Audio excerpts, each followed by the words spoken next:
Tonight on the show, we're going to preview the 2021 NFL season. We're going to give our Eagles game-by-game predictions. We held off until this point. We're going to give week one predictions, give our picks. We're going to do a new segment for your fantasy players out there. We have CPS popcorn. We're going to talk some Phillies. Ben Simmons has some well-respected haters. And while you were drunk and a lot more, we are Corner Pub Sports. I'm Sean Selby, Mike Slawinski, Gary Sheed coming at you. It's time for the best pubcast around. Grab a cold one, sit back, and enjoy the show. This is Corner Pub Sports. This is Lenny Dykes Nail coming at you. Listen to Corner Pub Sports.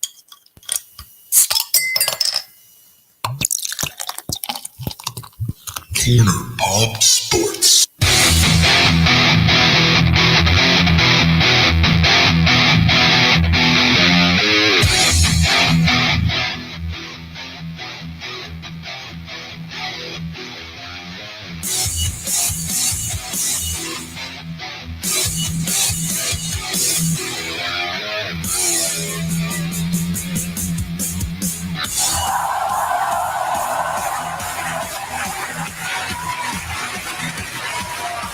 Hey, everybody, what's going on? If you're listening live, you're watching live, we thank you so much on Facebook and Twitter and YouTube. And, of course, if you're downloading, we thank you so much if you're downloading on iTunes and Stitcher and Satchel, all those places.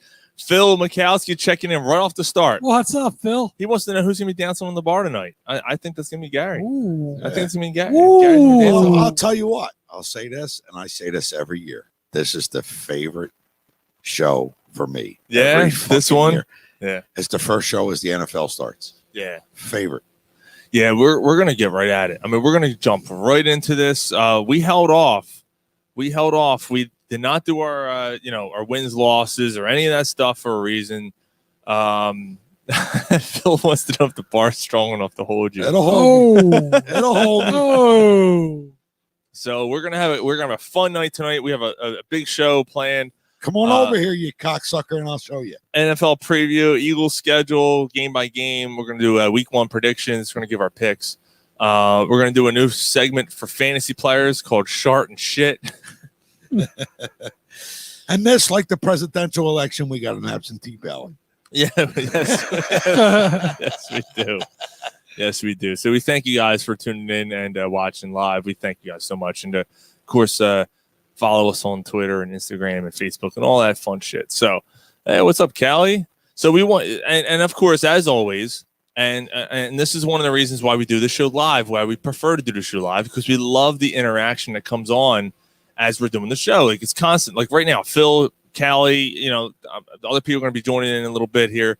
I'm sure. Like Boochadelphia, where you at? Booch, yeah, Joe Booch, like all kinds of people are jumping in. So we want to hear your predictions as we do our predictions. We want to see yours.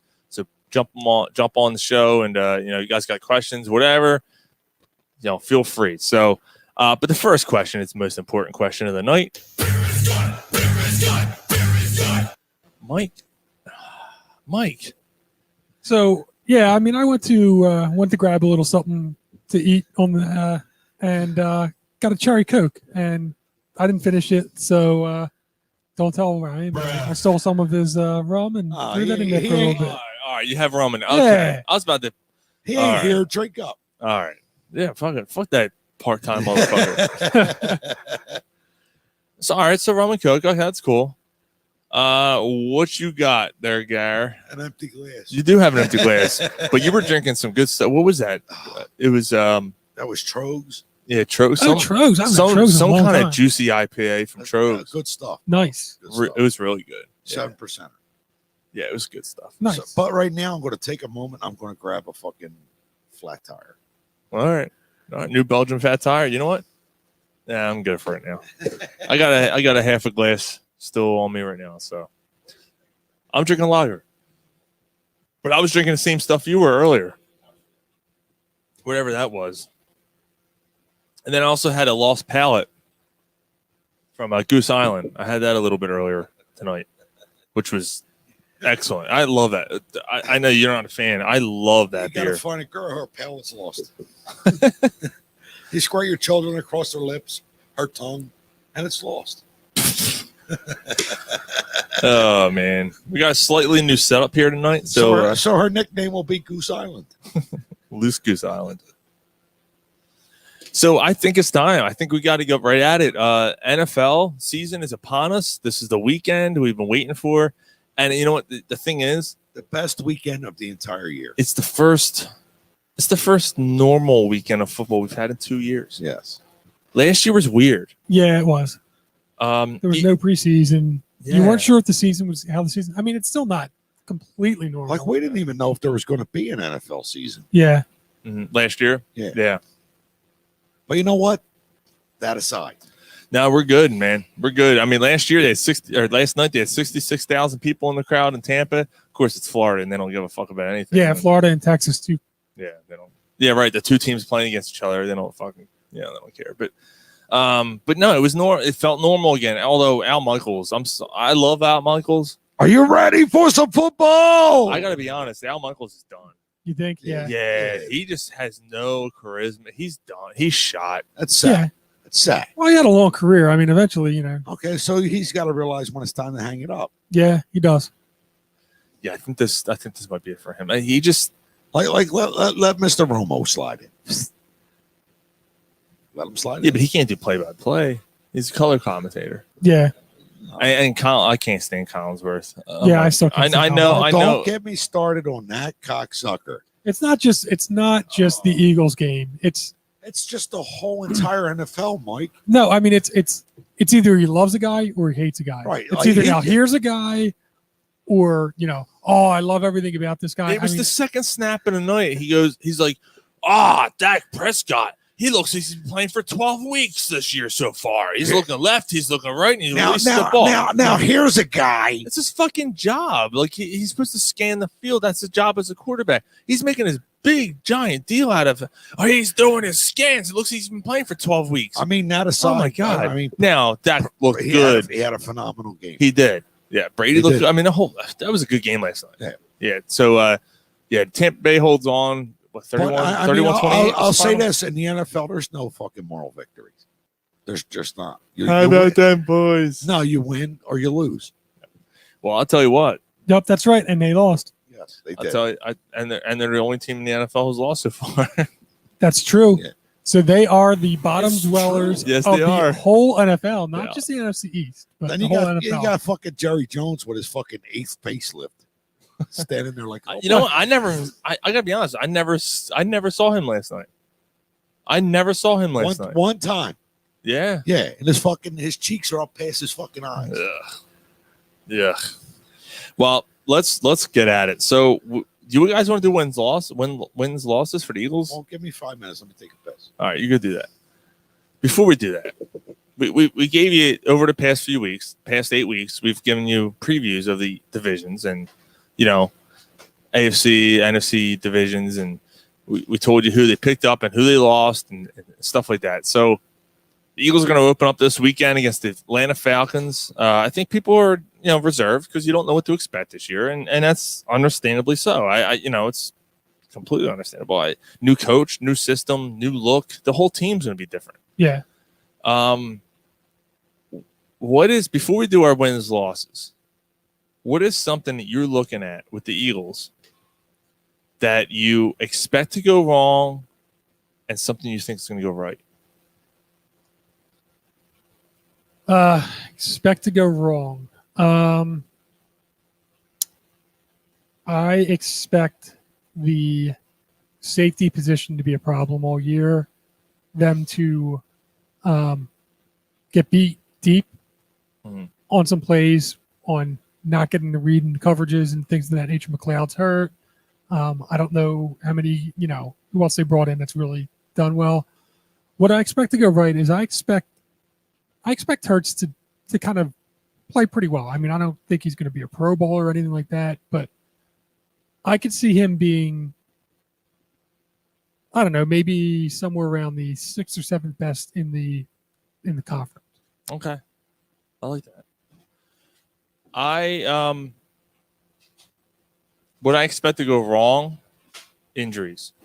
And that's such a chalk answer. More specifically, offensive line.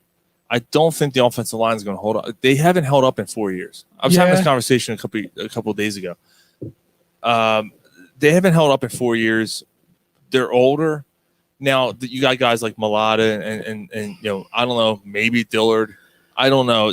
And some of these guys coming up, and maybe they have a chance to make a name for themselves, and maybe it's the next man up mentality. And Jason Kelsey, I hate to say it, Jason Kelsey's been healthy a lot most of his career. He don't miss games. Is he due? I mean, it's the NFL. These guys miss games. I think that's going to go wrong. I think the offensive line is going to fall apart again because they didn't address it properly. And what I think is going to go right, Mike, I agree with you. I think Jalen Hurts surprises the fuck out of everybody. I think Jalen Hurts has a fantastic season this year. Well, okay, I agree with that. So what's going to go wrong for you and what's going to go right? What's going to go right for me? Jalen Reagor catches for 1,000 yards. Wow. 8 touchdowns. Wow. Okay. That's a statement. What's a slot receiver that he's playing the slot this year, that's not a bad thought. What's going to go wrong? As always, the one thing we've been concerned about for the past few years, the linebackers. Mm-hmm. That's what's going to have. That's going to be a problem. Like teams with a strong running attack are going to be able to dominate against the Eagles. Okay. So you think the linebacker's going to be a weak spot? Yes. I don't. I actually think the linebacker's going to be good this year. I think with the additions, so many additions they made. I think with the hey, Bucci's in the house. What's up, brother? Booch bomb, hashtag Booch bomb. Look it up. But you know what, Sean? Callie. So what's going to go on with me is that the inexperience to win close games. Okay. I mean, you can't argue with that. I'm surprised no one said to coaching. So none of us are completely against. Now I don't know. Ryan's not here on the show. I don't know what Ryan would have said, but no one said, "Oh, the coach concerns me," because we don't know anything, right? So it's not. I don't think it's fair. I don't think it's fair to point him out and say he's not going to do anything. Like there's a lot of what ifs right now. Mm-hmm. This whole team is a what if. Yeah, because there's a lot of young talent on the team, including this coaching staff. I think Callie brings up a good point, though. I mean, what's wrong for him is that the team's inexperienced to win close game.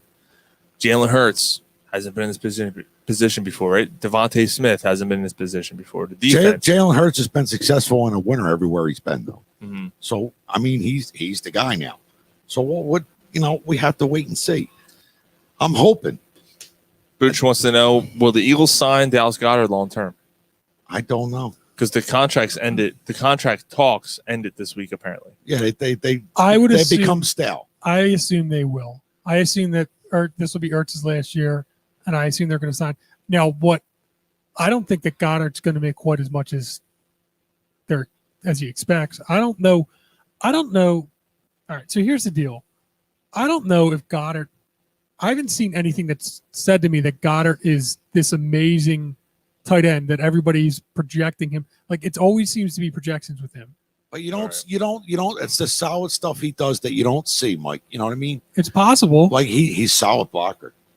He's a phenomenal blocker.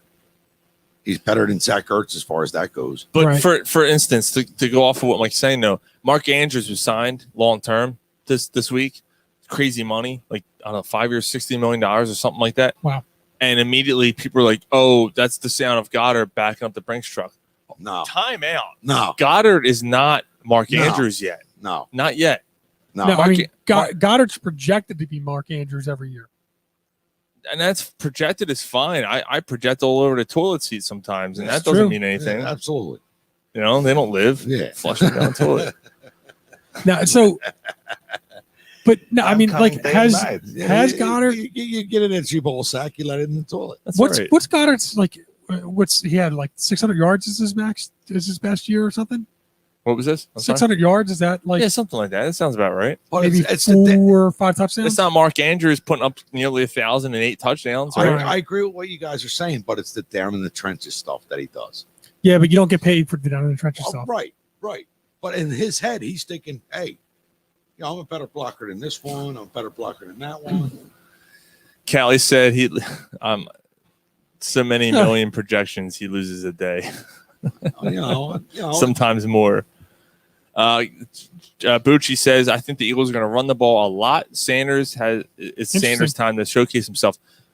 I got to be honest. I don't think Sanders is the one that shines in the running game. I think it's going to be Gainwell. And I'm so glad you said that. Oh, really? You guys think that? I think Gainwell is going to become the next guy in line. Yeah, that's. Why do you think they soured on Sanders? I think because Gainwell. It's not that they soured on him, Mike. It's just that Gainwell has the Brian Westbrook aura about him. He does. He does. You know what I mean? He can catch the ball off the backfield. Yeah. Sanders can't catch. No. At all. No, he has trouble. I don't know if he's. I don't know. I don't have the stats in front of me. Is he faster? I don't know. Callie's saying he. Also, Gainwell's able to get the tough yards. I actually picked him up. I lost from good for you. The whole thing. Oh, good for you. I lost Gus Edwards, who was my second running back in fantasy. I'm like, Mom, you know what? Fuck it. I'm going to take a chance with Gainwell. I picked up Gainwell. I was like, you know what? We'll see what happens. The season hasn't started yet. When has the Eagles' second running back not produced? Right? Think about it. Past 7 years. When's the last time a second running back for an Eagles has not produced? Yeah. So, we'll see. We'll see. Now, that being said, that don't mean I don't believe in Miles Sanders. I like Miles Sanders a lot. Miles Sanders is going to get his yardage. But he's a home run hitter. Yes.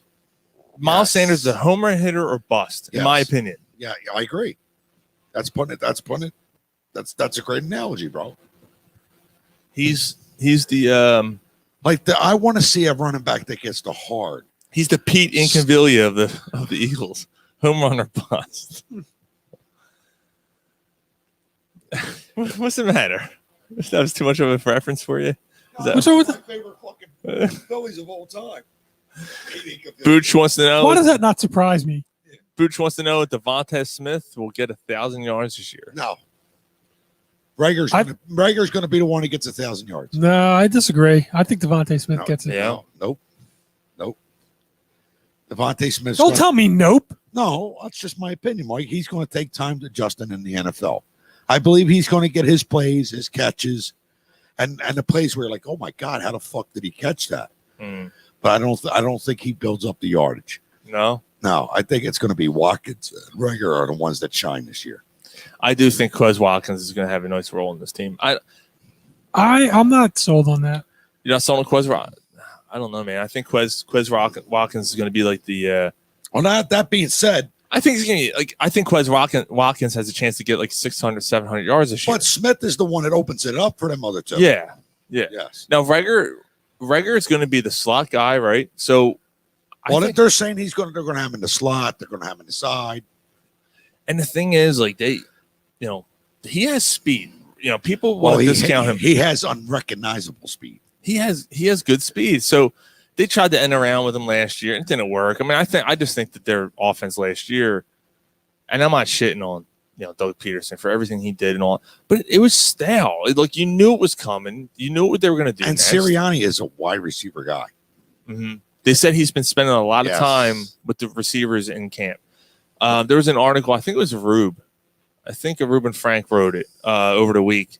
Basically, what's the biggest thing you've seen from Sirianni? And he said, Callie just said, this team has a lot of speed. And he's right. Callie's 100%. This team has a ton of speed right now. Booch says, Josh Sweat, 10 plus sacks. No, I'm going to say no to that.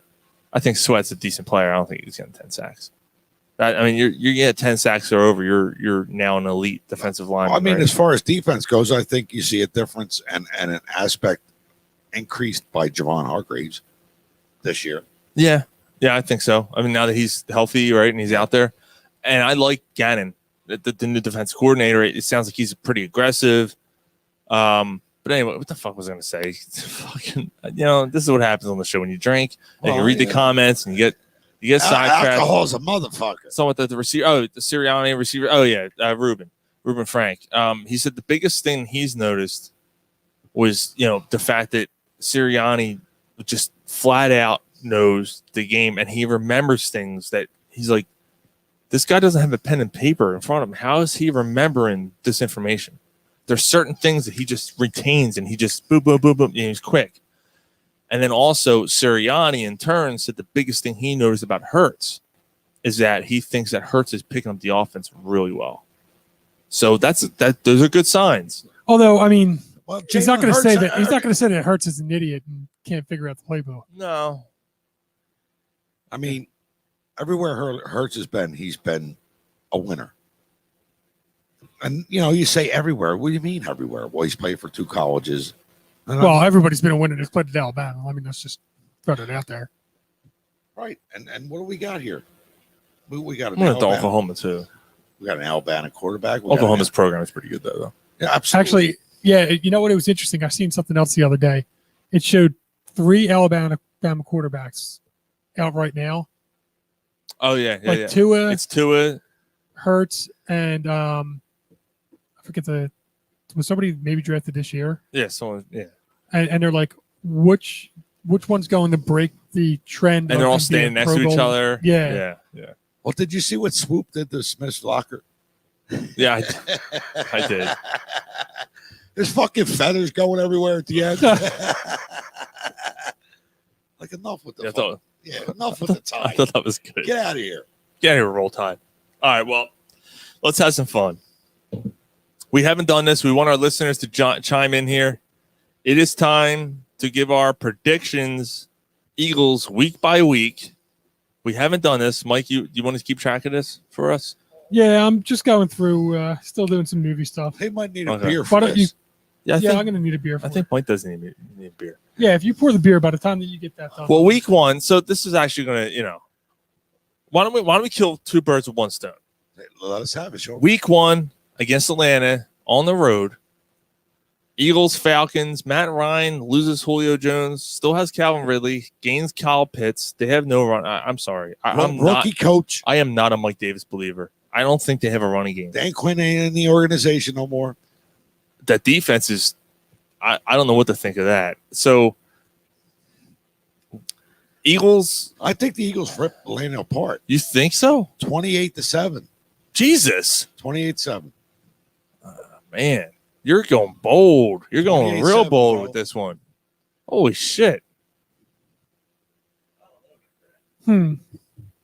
So, yeah, this one's a tough one. Mike said, hold on. Let me think about this one. I want to say win, but it's in Atlanta. It is in Atlanta. Yeah. I'm gonna say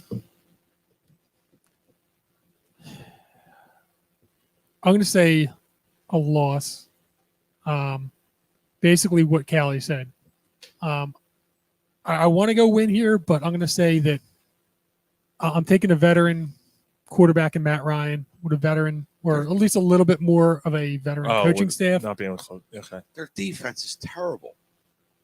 Atlanta's defense is. But the thing is, we don't know what the Eagles' defense is.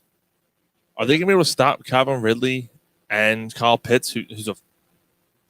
I'm expecting big things from Kyle Pitts this year. Yeah, I'm could be. expecting him to be offensive rookie of the year. Yeah, honestly. And that's saying a lot because there's a lot of guys out there with talent. He's a different animal, this guy. And Matt Ryan is a good quarterback. And Matt Ryan relies on the tight end position. He hasn't had a good tight end in years. I would agree with that. It's Sean, been a but long time. There's no running game. No. There's no running but- game. I mean, today's NFL, though, does it? I don't know. I don't know how much that matters. That shows you what happened last night. No running game, you lose. They still scored 28 points. Yeah, the only But they reason they lost. lost was the last minute Tom Brady drive. Yeah, they still had the lead with 1:30 left in the game. Okay, but if they had a running game to suck up the clock and the minutes, they would have won. Dallas does have a running game, though. But they didn't use it. Yeah, but they're also facing the top run defense in the league. Mm-hmm. And it's still throw for over 400 fucking yards. Yeah, Callie said about Top run defense, not pass. about Kyle Pitts. It reminds him of Tony Gonzalez. He's built like a wide receiver. I 100% agree. I think this kid's. I think that's a perfect fit for him. Was with Atlanta, honestly. Eagles 28, Atlanta 7. Bucci said 27-20 Eagles. Mike's saying a loss, right? Yeah. Do I have to pick a score? Or? No, I mean, I think it's going to be like 20. Usually for the Eagles, we did. Yeah. I'll go 27-24. Loss. I'm going to say they win, and I'm going to say it's probably their only win in September. But I do think the Eagles are going to win this game, and I think they're going to win it by 3. I'm going to say I'm going to go opposite. I'm going to go 27-24 Eagles. They only win by 3. Yeah, I think they win by 3. It's tough, man, being on the road and all that stuff. Callie says 31-24 Falcons. Falcons are a good team. I understand that, but They're not a good team. No, offense. I meant to say offense. But sorry. they're not. They just don't have a great. They still have Calvin Ridley is still a motherfucker. I mean, he's someone like he's and their line is and terrible. Russell Gage is on the other side. I don't know what's going on the other side of that. The offensive line secondary is terrible. The Eagles' defensive line should be good, right? They should be good this year. So there's a lot of what ifs. If they can get pressure on Matt Ryan, then game over. But that's what it's going to come down to. I don't know. We don't know what Gannon's defense is going to do. Are they going to be super aggressive? Now, Sirianni has said throughout preseason that he did not reveal a lot because he did not want to show his hand. He was very vanilla. He didn't let Jalen Hurts play a lot. What do you expect him to say? But that's all fine. But the thing is, we have nothing to base this team on, right? At all. Like even when Peterson came in, we had a little bit of an idea what Peterson was going to do. A lot of play action, that kind of thing. Because like what he did with game, what he would do with KC. What I think they're going to do, I think they're going to do a lot of screens. The Eagles offense, a lot of screen work. That's why Gainwell I think is going to be big. That's why Boston Scott is going to be big. I agree. I can't disagree with what you're saying, Sean. But in the preseason, you didn't see much of a running game. I think they emphasize and they put a big stature on the running game. Mm-hmm. Because if you think about it, if you look back what Sirianni and what they did in with the Colts, yeah, there was an established running game. They did establish a running game. They did, and Hines was huge. Yes, Hines was huge for that team, and that's why I think Gainwell takes the Hines role. Yes. So, and if you think about it, when the Eagles had Westbrook, that's what they did. They established a running game, and then they came at you with the pass. Okay. So you guys, Mike's saying loss, and Gary and I are saying win. I think Ryan said win for this game. 28-7 Eagles. Yeah, Ryan thinks they win this game too. Yeah, I mean, there's nothing like we don't have his. No, but I think when I was talking to him this week, he said they were going to win this week. So all right, so let's go. Let's have some fun. We have it on the screen here for those who are watching live, and then if you're downloading, we're going to go through it. So we'll audio like an audio book. The Falcons. All right, so do you mark that down already? Yep. Okay. Week 2, they're home against the San Francisco 49ers.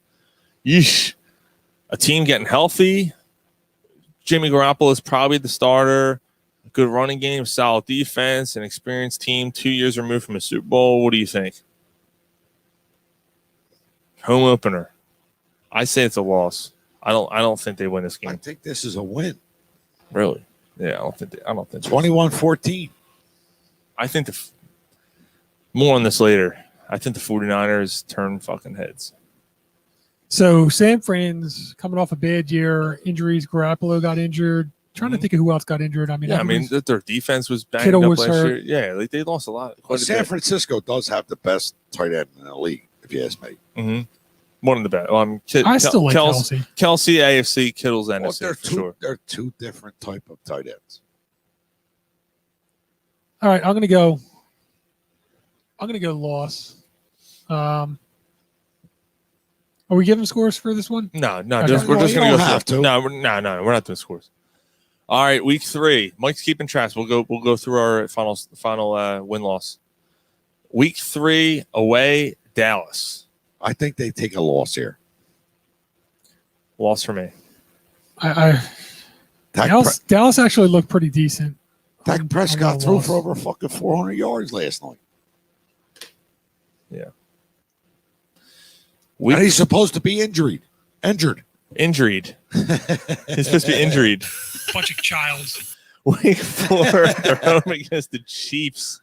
That's a loss. Yeah, Andy Reid. I just can't see them. Jesus, I did not. Santa expect them Claus start comes on to town and fucking comes in a sack once a year. Fucking Andy Reid. Yeah, that's a loss. Week 5. Where's his son at? I need a beer. How about this? Home, away, he'll home, drive me home. away, home, away, away. Carolina. I'm gonna say that's a win. Yeah, a win. I'm gonna say they have to win. So I got him at 3-2. Yeah, I'm gonna say it's a win for you. Not that Carolina's a bad team or anything like that. McCaffrey's a handful to deal with. I kind of think they are a bad team. They don't have a quarterback. I don't believe in Sam Darnold. They have a good They don't have a receiver. quarterback. They have two good receivers there, but Sam Darnold. yeah, and their defense. I don't know. Are the receivers that good? DJ Moore is a damn good receiver. They're solid. DJ Moore is a playmaker, man. You throw him on any other team, he's going to get more recognition. I feel. Or do you think that he got a lot of garbage points? Or did you watch him play a lot? Or? Yeah. I've had him last. Shit, now it's 2 out of 3 years now in fantasy. So I've watched a lot of them. Hey, fantasy. Last year, Curtis Samuel ended up picking up a lot of slack towards the end of the season.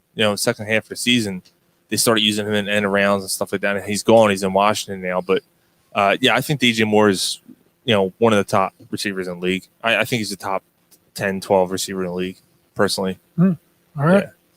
Yeah. I don't know. I just think he has big playability. He can make people miss. I think he has good hands. He's got decent speed. So they beat This the is yours, Eagles? too. No. The Eagles win. The Eagles win because I think Carolina's defense is trash. All right. Yeah. And then you're home against Tampa. No, the Eagles lose. Yeah, that's a loss. I think it's a battle. Ends up a battle. But it's fucking Tom Brady, bro. It's Tom fucking Brady. Yeah, you're not. I came into this year and I'm thinking he's 44 years old. He don't have nothing left. And I'm watching him last night, bro, and he's fucking throwing fucking rockets. He's throwing fucking rockets. Yeah, that offense looks scary. Yeah. That's not even the offense, Mike. It's their fucking defense. Is Brady better than he was 5 years ago?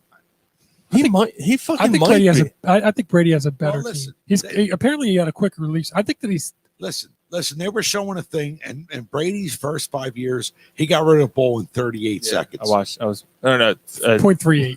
0.38. All right. And so now it's 0.33. He's getting rid of the ball. Yeah, I've seen that stat too. I think personally that's phenomenal. Now give credit. Look, I think what Mike's going to say. Give credit to the offense. Give credit to his receivers because they can get open. Yeah, you have Godwin, you have Evans, Mike Evans, Antonio and you have Brown, Antonio Gronk Brown. still. And you still have Yeah, Gronk. don't put away. Yeah, I was going to say fucking Gronk. And Ronald Jones and Fournette. Yeah, you added Gio Bernard. Yeah. That's a hell of a backfield. And that's Godwin. Yeah. Like that fucking guy, everything that was thrown to him, he caught. Yep. That's a hell of an offense. That's right. Yeah, there. Godwin's like is he the And Antonio Brown caught over 100 fucking yards. Yeah. And 2 touchdowns. Now I think I'm going to say this right now. Antonio Brown's going to be an inconsistent player because they're going to throw him. They're going to throw him in and out, and slot. He's in the slot at one point, outside. It's whatever the defense is going to give you. Godwin was picking up for him. But Brady's going to pick. Now you're right. This is probably the best offense. Brady's definitely never had offensive weapons like he has now, except for the year he had Randy Moss. Right. That's it. And they went undefeated, and they lost in the Super Bowl. But still, that was still, and that was one of the greatest teams ever. And right. Well, who was the last team to beat them in the Super Bowl? Who? I know. Yeah, we know. Yeah, we know. Let's not forget that. Team we go. Yeah, so we all said a loss, right? Yep. Week 7. They have 2 away games in a row. They have the Raiders Win in Vegas. That's a win. I was supposed to go to that game, but it's all right. You're not going? Nah, What happened? too expensive. It's all right. I'm making up for it in a couple weeks. I thought you already had it all. No, not Vegas. I had everything. He was going to. And No, then I he pulled had. back. I did. He started to come and then he pulled out. He started to come and he I pulled don't have. out. Oh wait, here we go. He starts to come and then he pulls out. I thought I had it off the board. I did. I got these here cheeseburgers. And I put money down and everything, and Yeah. prices came in and they're way higher than they should have been. I pulled out. that coming day and night. I'm going to call this a win just because. I think they win this game. Just because they've lost too many games. Traveling across country isn't easy though. Yeah, but the Eagles have always had success against the Raiders, Well, except in 1980. the next week they play Detroit. All right, so we're all calling that a win. Yeah, that's a Detroit's win. a win. It's a win. That fucking coach is Dude. an idiot. Gary, you're going to have them at like 12-5 by the end of this. What do you mean? I got 2 losses already. Already, it's week 7. It's week 8. They're in freaking first place. They're first in the NFC. And 6 by and your 2. standards. 6 and 2. The fucking I got a feeling. Dan Campbell is a fucking idiot. So the Eagles don't beat them? Oh no, they beat them. Yeah. No, it's just that you got them beaten almost beaten No, Tampa. I got them. The one loss that they have is he's got 3 losses now. I got them beaten. I lost to Dallas. I lost to Tampa. What was the other loss at? Probably The Chiefs. KC. Yeah. I got a feeling. So you know what? I might have to. They're gonna win 2 home games in a row or road away games in a row. Yeah. I know. That's the thing. I know, but it's all right because next week they play the Chargers at home. That's a loss Yeah, I'm gonna go loss on that. by default because they're not going to win 3 games in a row. Although, I mean, Why can't the Chargers are traveling. Why can't they? All right, so you're calling it a win? Because I fucking said so. 6 and 3? Yeah, 6 and 3 guy? Yeah, I'm Okay. calling it a win. All right, 6 and 3 guy. Fucking Haybert, what's he gonna do? Hayward's pretty good. Yeah, but he's not proven yet. Well, Best rookie season ever. Yeah, he shot his load, bro. Nah, He shot his he's load. he's a good quarterback, man. He's got I didn't say Keenan he was Allen, bad, but he shot Mike his load. Williams, Austin Eckler. That's a hell of an offense He there shot too. his load. All right. His children are on the bar already. All right. Week 10.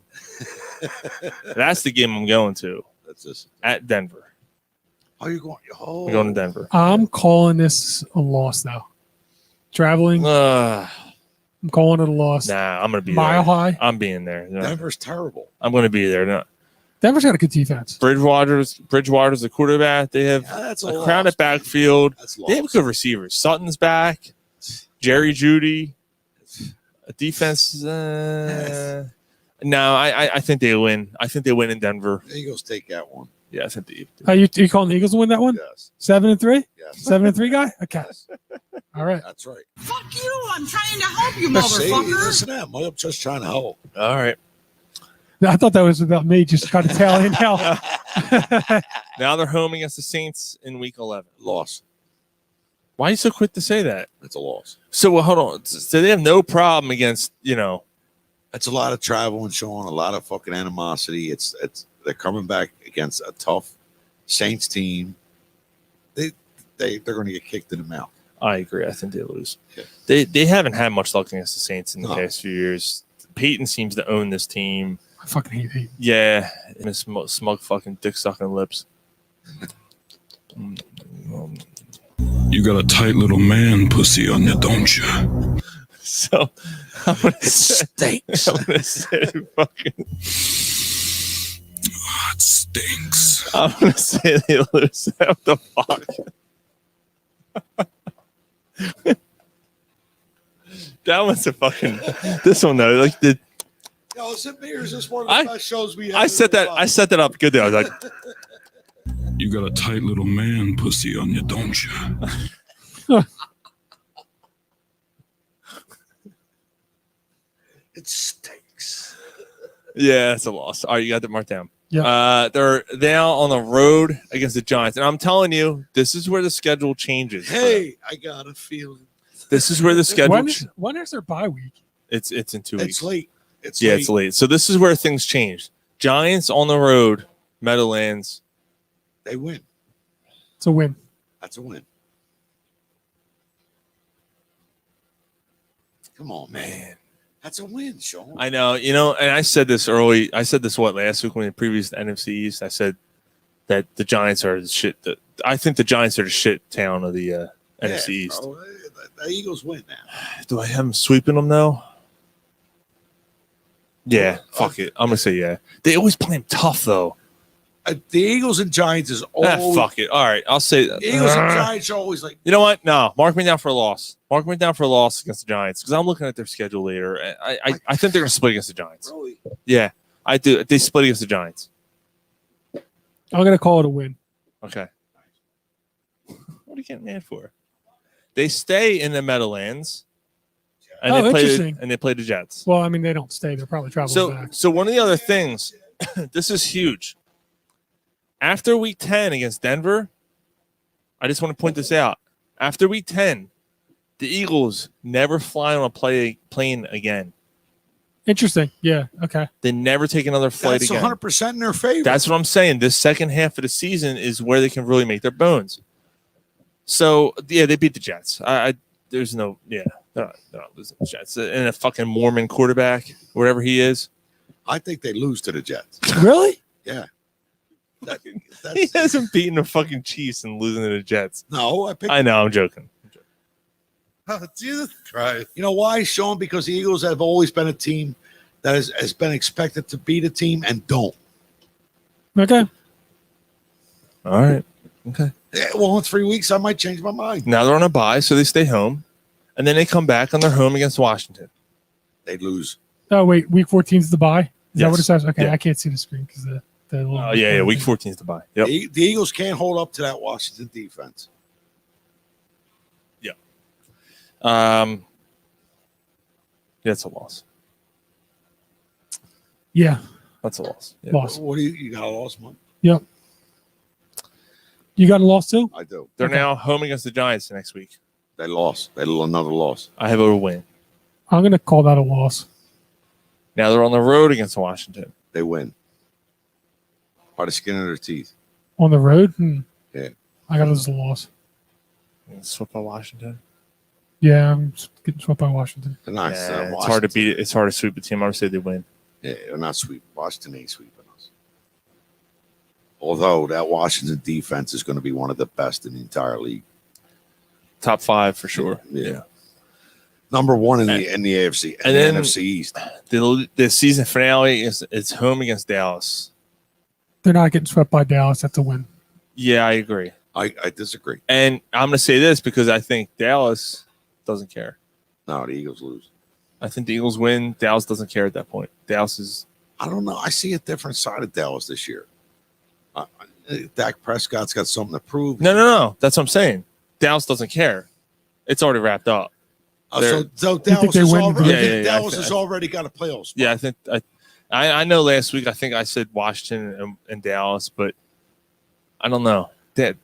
Dallas is healthy again. They got fucking so many weapons. Their defense is better. I don't know that the defense is that good though. I think it's better than it was last year. I think this game has fucking playoff implications. Dallas comes out on top. All right, so like Dallas needs this. Dallas needs this game to win a division. Well, so Gary, even though they're not traveling anywhere, all the losses at the end, you have the last 7 games, 1, 2, 3, 4, 5, 6, 7. You have the last, what is it, 1, 2, 3. The last 4 or 5 games you have them going 1-4. Yes. So Sean caught up to you in the win-loss, and you both have them going 9-8. Oh, geez, I have 9 wins. 9-8. Oof. Okay, 5. All right. Okay, I can live with that. That's fine. I on paper I'm thinking 7-8 wins tops is their ceiling. All right, so I have them over 500. I think that's bold. That wasn't my intention, but I think the talent in their schedule is easy. Like right now, it's hard. You just don't know what they got. You don't know. Yeah, I mean, I have them basically where I kind of assumed that they'd end up being. I have them at 6 and 11. 6 wins. Like, listen, I'm predicting this, and Ryan has 7-10. Like, I'm predicting this according to the draft picks, the talent that they have in veterans. You know that I just don't know. Like, this could change in 4 weeks. Well, sure, yeah. I mean, obviously, that's why we're doing the predictions now. So we'll keep this, hold on to it, hopefully. Yeah. No, We never do, but we'll Like I try to said, this like, time. like I said previously, this is my favorite show in the entire year. But we'll just have to wait and see. season predictions. For the Eagles, Season in general. Who's going to win the NFC, AFC? Who plays in the Super Bowl? I think Washington wins the NFC. They're going to the Super Bowl? Yeah, with that defense. Ooh. Fitzpatrick makes it to the promised land. Yeah, I do. Because the defense carries them, I'll Sean. tell you what. Defense carries them. I feel like I missed out on that running back, man. I kept passing up on him. I don't believe in him. Who, Gibson? Yeah, he might be one of the next best running backs in the Washington league. quietly has a very good team. McLaren's a good receiver. That tight end, Logan Thomas, is a good receiver. And Fitzpatrick ain't a slouch. This might be the best team that Fitzpatrick's ever quarterbacked. Yes. Offensively. This could be the best team he's ever quarterbacked. Fitzpatrick is very smart. Smart quarterback. And that defense is treacherous. So what defense in the league and the entire NFL is better? Yeah, it took you that long to answer. No, that. I don't know. I mean, I'm not disagreeing with you. Pittsburgh had a pretty decent defense. I don't know if they're as good this Pittsburgh's defense is still good. Yeah, very Buffalo's good. got a pretty decent defense. Yeah. Baltimore's always good. I mean, they lost a big part. Washington today. has 3. Yeah, that's true. Marcus Peters is out for the year. Washington has ACL. 3 number 1 picks on their defensive line. And they're one of the better defensive lines in the league. Yeah. So I'm telling just a feeling, that's all. I know that everyone disagrees here. Offense scores points, defense wins championships. I'm going to go Green Bay. Ooh. I've seen Green Bay chosen a lot. When I was looking at some of this stuff, I got San Francisco. There's a lot of animosity. Interesting, okay. I'm going San Fran. I think I don't care about the quarterback situation. I think first of all, Jimmy G has proven that he can lead a team. Yeah, but I mean, he's not going to be starting all But year. he's done nothing Says who? He's done nothing spectacular since he's been with them. No, but they made the Super Bowl without him being spectacular, right? Their team is healthy again. Their running back committee is loaded. The receivers are probably. I mean, Ayuk wasn't on the team 2 years ago, right? Ayuk's back. Ooh, Ayuk's healthy. Deebo Samuel's healthy now. Holy shit, he went with Ayuk. George Kittle. That defense is healthy again. I think San Fran is a team of people that need to watch. I don't know. San Fran's a sleeper. I think San Fran's my pick. I think San Fran wins the NFC. I mean, that division's so tough. They could easily finish. I think Seattle. They could finish 4th. I think Seattle's taking a step back. Don't ever count them out. I think Russell Wilson's taking a step back. They have no running game, and I don't believe in Chris Carson at all. Pete Carroll's fucking 78 years old. I don't know what the fuck he is. It was fun. And I think Seattle. I think Seattle takes a step back. I think it's the Rams and 49ers going at it. What about Arizona? Yeah, I don't think they're quite there yet. I like Arizona. I don't know, like their running game. I don't know. Everyone's on the Chase Edmonds train. Like, I'm not going there yet. Yeah, I mean, but I like Arizona. Hopkins and yeah. Who did they just get? They got somebody. They picked up. Who's the other receiver they picked up? AJ Green. AJ Green. But I don't know. I'm not. So Super Bowl, your pick? Yeah, I said San Fran. Your NFC pick for Super Bowl. I picked Green Bay. Buffalo is my AFC team. I like Washington, and I was going to pick Buffalo for the AFC. Yeah. Rematch of 1990. Yeah. Interesting. Wow. The year I graduated high school. 1990, wasn't it? Yeah. I'm going San Fran, Buffalo, Super Bowl. I want to go Tennessee, but until somebody knocks the Chiefs off, so I'm not going against them. I like Tennessee. And Chiefs. Yeah. I mean, how can you not? Now I understand that.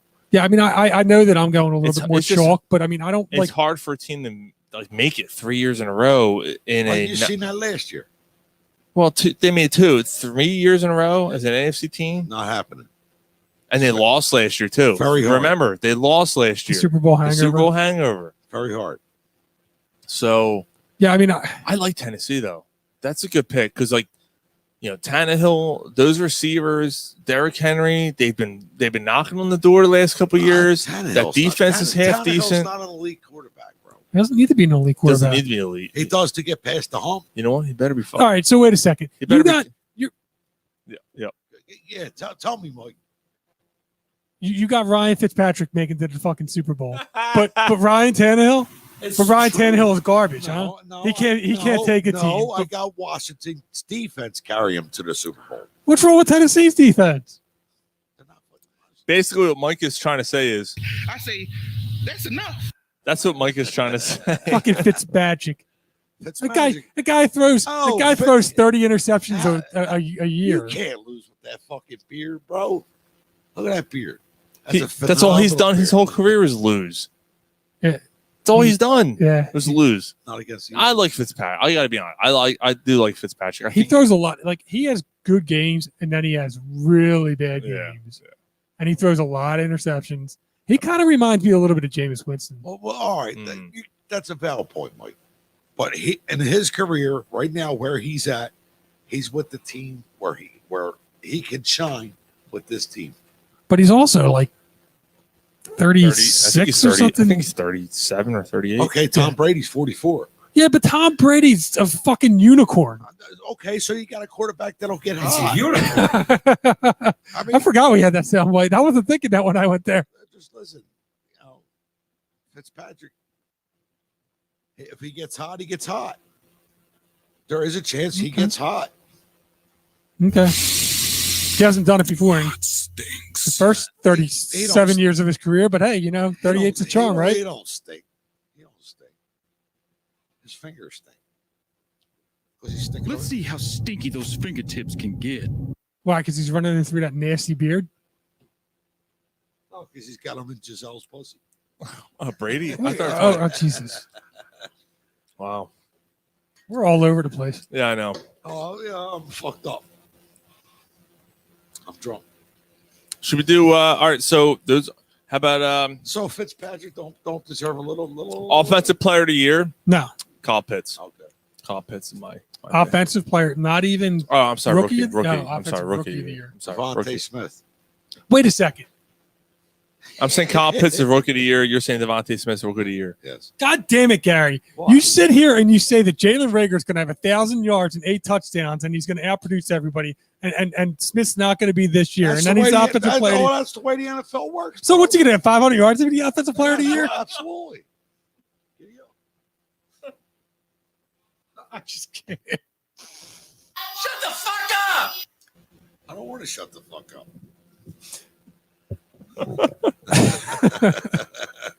So I am going Devontae Smith, but I was the one that said that Jalen Rager wasn't going to light it up. And I don't know.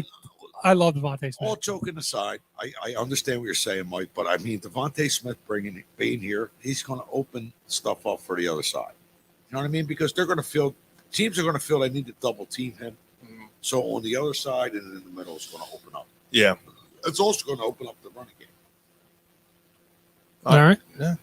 You're saying Devontae Smith. Yeah, I'm going to go Devontae Smith. All right. I mean, Kyle Pitts is a good one, too. MVP. Oh, hold on. AFC offensive. Well, I said rookie of the year. Oh, is that We're just? not doing offensive player. Oh, we're no. not So, doing so anything. rookie of the year. I just said rookie of the year. That was my guess. That was what I said. Oh, that was okay. Not just the Devontae. league. Okay. I'm not But doing I'm still going Devontae. I'll get Devontae. All right. I'm not doing offensive, defensive, all that. MVP. Who's gonna be the MVP this year? I mean, of the entire league, Sean. Yep. That's how they do it. Tom Brady. And they don't make the Super Bowl. Yes. Yeah, I mean that's during the regular season at the MVP, right? That's who. Mm-hmm. So, Ryan Tannehill. I'm kidding. What? For Yo, Ryan Tannehill threw 40 touchdowns last year. damn, really? you know what? Yep. I think I mean, Tom Brady just don't seem like he's slowing down. We got this motherfucker. I think I'm going to go Josh Allen. Nah. He threw 33 last year. Tannehill threw 33 touchdowns and 7 interceptions. The year before, 22 and 6. I'd say that's an elite. Dude, he's Phenomenal quarterback. those are phenomenal numbers. He might throw 37 and 7 this year. I don't know if it is MVP worthy, but I'm going to go Josh Allen. that was my pick because I have Buffalo going to the Super Bowl. I think Josh Allen continues his reign, his terror right now. So you guys don't think I think Josh Allen wins MVP this year. at 44 years old, Tom Brady can do it again? I'm not saying he can't. I just think I don't know. Something's going to happen with that team. There's just, I mean, look. Right now, I don't see it. It's been one game. Yeah, he's had one game. It's a long season. Listen, it's been one game and 22 years. All right? We're still doubting Tom Brady. I'm not even going through all that. What I'm talking about is one game and the last minute. I understand. Last fucking minute. But Gary, how many MVPs has he won? Or when was the last time he won an MVP? Okay. There's a lot of players. It's not us doubting. No, I'm making a point. That's all. Yeah, I mean, I'm not saying that he's not going to be at least kind of in the discussion, but there's a lot of good players. I mean, you talk about like a Derrick Henry, a Dalvin Cook, Mahomes is still in there. Wilson's always in the conversation. Dak Prescott looked really good. It's hard for running backs to win. Right. Yeah, Stephon Diggs could have Devontae Adams, Aaron Rodgers. There's a lot of guys. Fucking crack wet spot. And you're going, okay. All right. I like Tom Brady. Okay. Let's do week 1 picks. Sound good? Let's do it. All right. So Gary decided not to take part in this year. I don't know. I still don't know why, but that's okay. I'm not. What'd I do? You're not doing the picks for the. Yeah, we do. We're doing a pick 'em thing. I didn't make my picks yet. I was going to wait until today, write them down. Well, I should get another sheet of paper. You should do them. No, do them. Bring up the fucking app and do them. Oh, well, I don't have the app on my phone set up yet, and I'm not ready for it yet. So what the fuck? So give me a sheet of paper, and I'll write them down. Just guess it.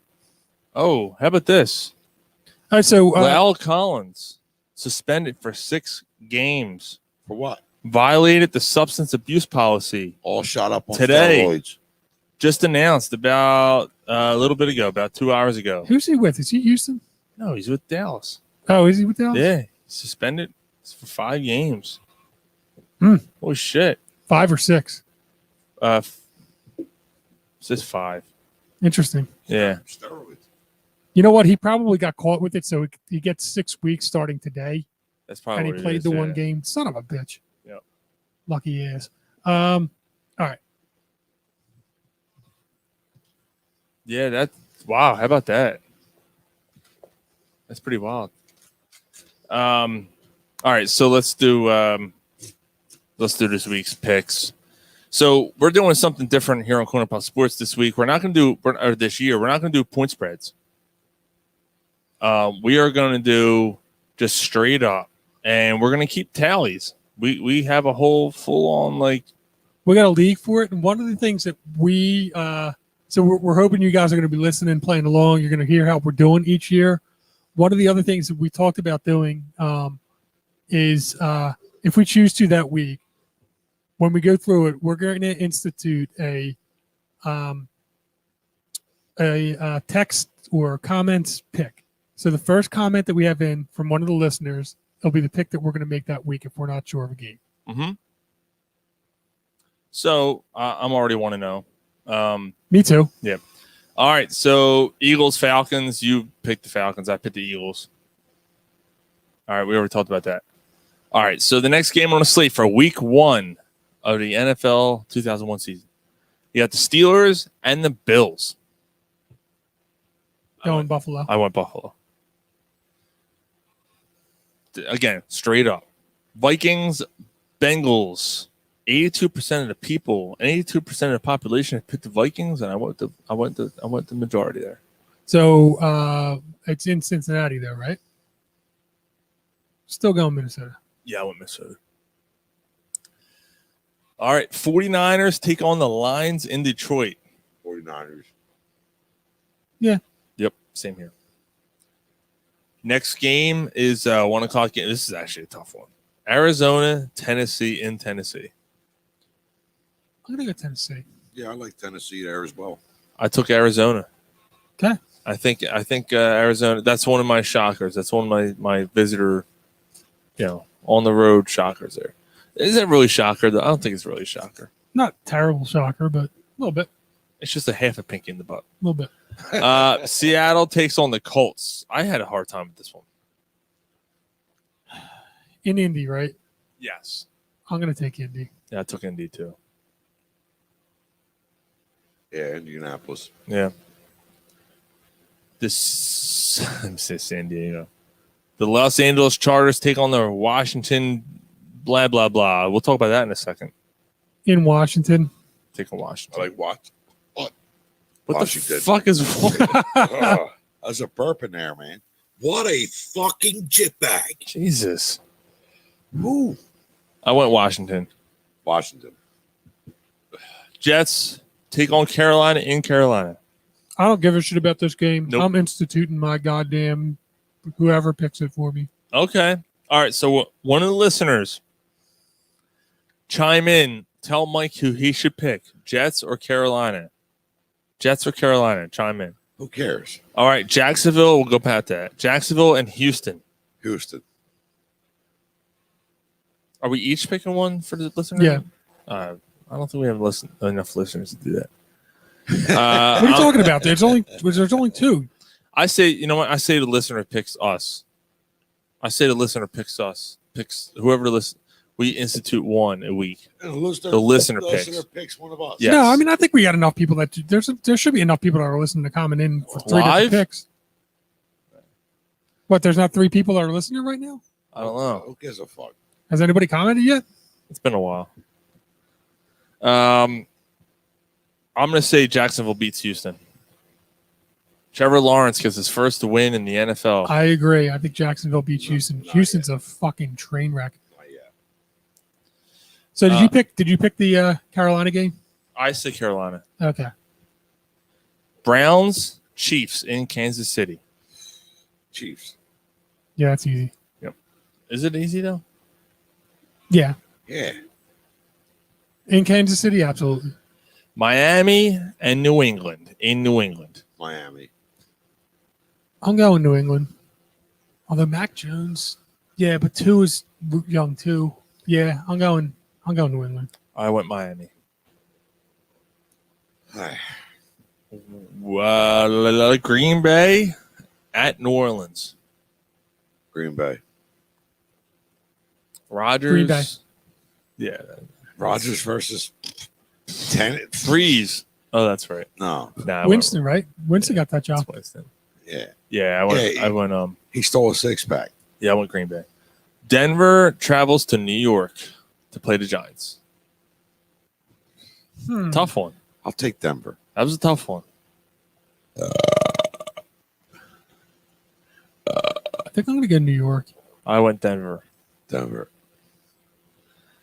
Chicago at the Rams.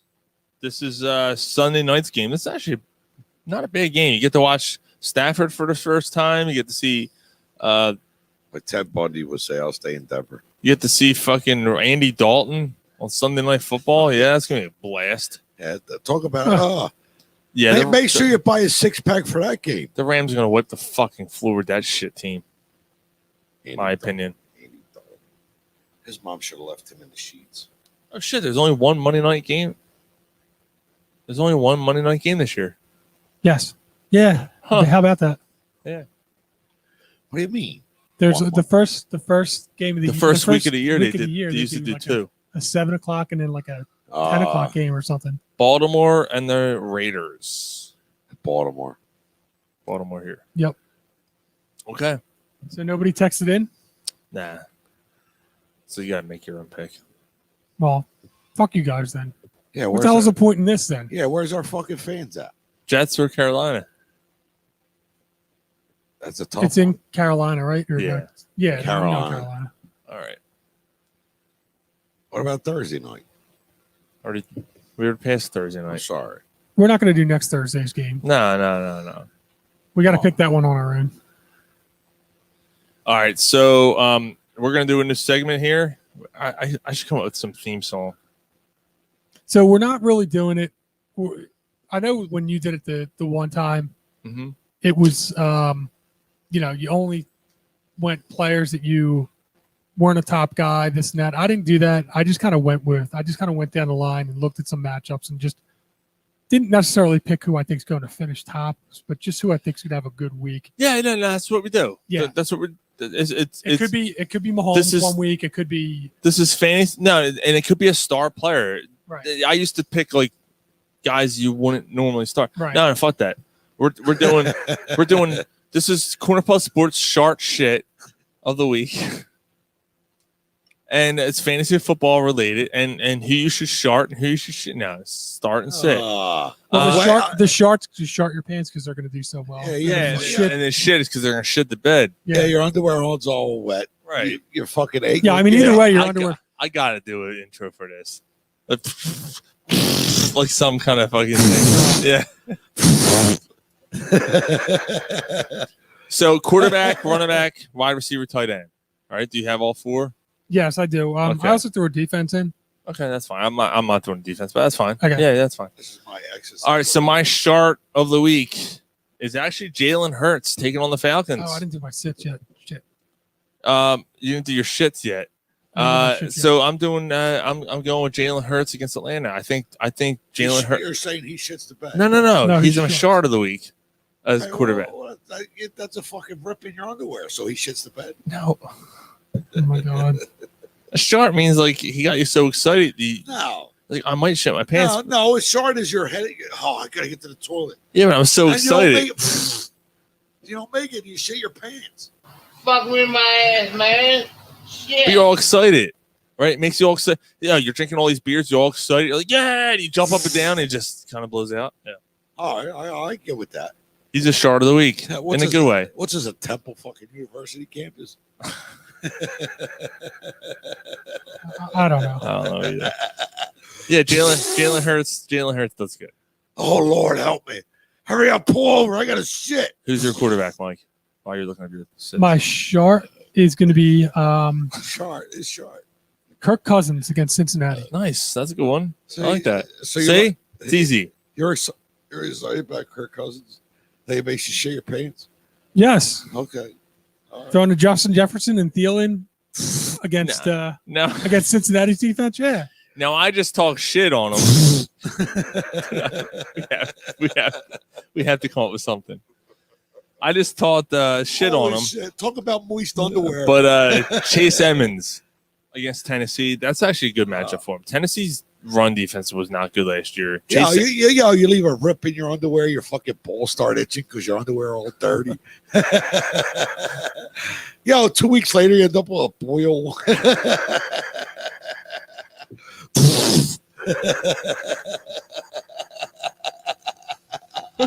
Fuck, man. All right, running back for you, Mike. Here's your sharp. Sorry, Mike. I didn't mean to get on your segment. But it's not my segment. This is actually Sean's segment. It's all of our segment. Sean's the one that introduced it. All of us. He was talking. I didn't mean about smearing my underwear where you're talking. I'm sorry. It's rude and smelly. So I went It stinks. McCaffrey against the Jets. Okay. Oh shit. Yeah. Yeah, that's an easy one. Jesus, Garrett. Wide receiver. Come on, dude, you're spitting on me, asshole. Wide receiver. I'm going. Sorry, Mike. Here, eat the fucking fries because nobody's want to spit I don't want that soaked fries. I'm going Cooper Kupp. I think he's playing Chicago. What the fuck? Yeah, he's playing Chicago. Yeah, Cooper Kupp. I like Cooper Kupp. His debut was Stafford, or you know what I mean. Stafford's debut with him. Okay. I think Kupp has a big. I was trying to target Kupp, man. I couldn't get him. I was targeting him, and he just fell before I can get him a couple times. So a little upset about that. I would have loved to have him as my number one number 2 receiver on the team. All right, so mine's going to be McLaurin against the Chargers. Yeah, Chargers defense is still no, and think about it. Fitzpatrick's first game. Fitzmagic, baby. McLaren's going to be open for him. I mean, McLaren's just an open target every time. Yeah. So, and I think McLaren's going to wrap up easily 105 catches this year, easily. Yeah. So, tight end. Speaking of, Logan Thomas against the Chargers is my pick.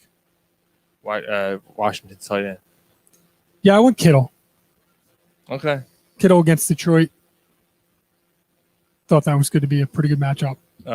Yeah, I think that's fair.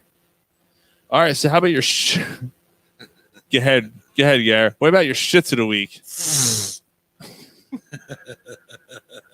Actually, that sound effect should be the sharts, and the dropping in the toilet bowl should be your shits of the week. You're not gonna like my shit of the week. Mike got mad at me. Justin Herbert is my shit of the week against Washington. Hey, Bert. Why would I be mad at you? No, I'm just saying because he's I was up talking to him, and that's a tough matchup for him, man. I don't like Herbert this week. I think. Oh, remember my mom's birthday? Hey, Bert. Hey, Bert. So I went. This is probably a reach because I don't think anybody's gonna be starting him anyway. I'm a fucker.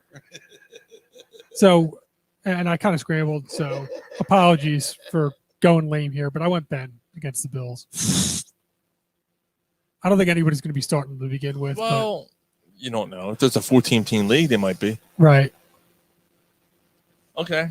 Running back, Deandre Swift. Do not like him this week.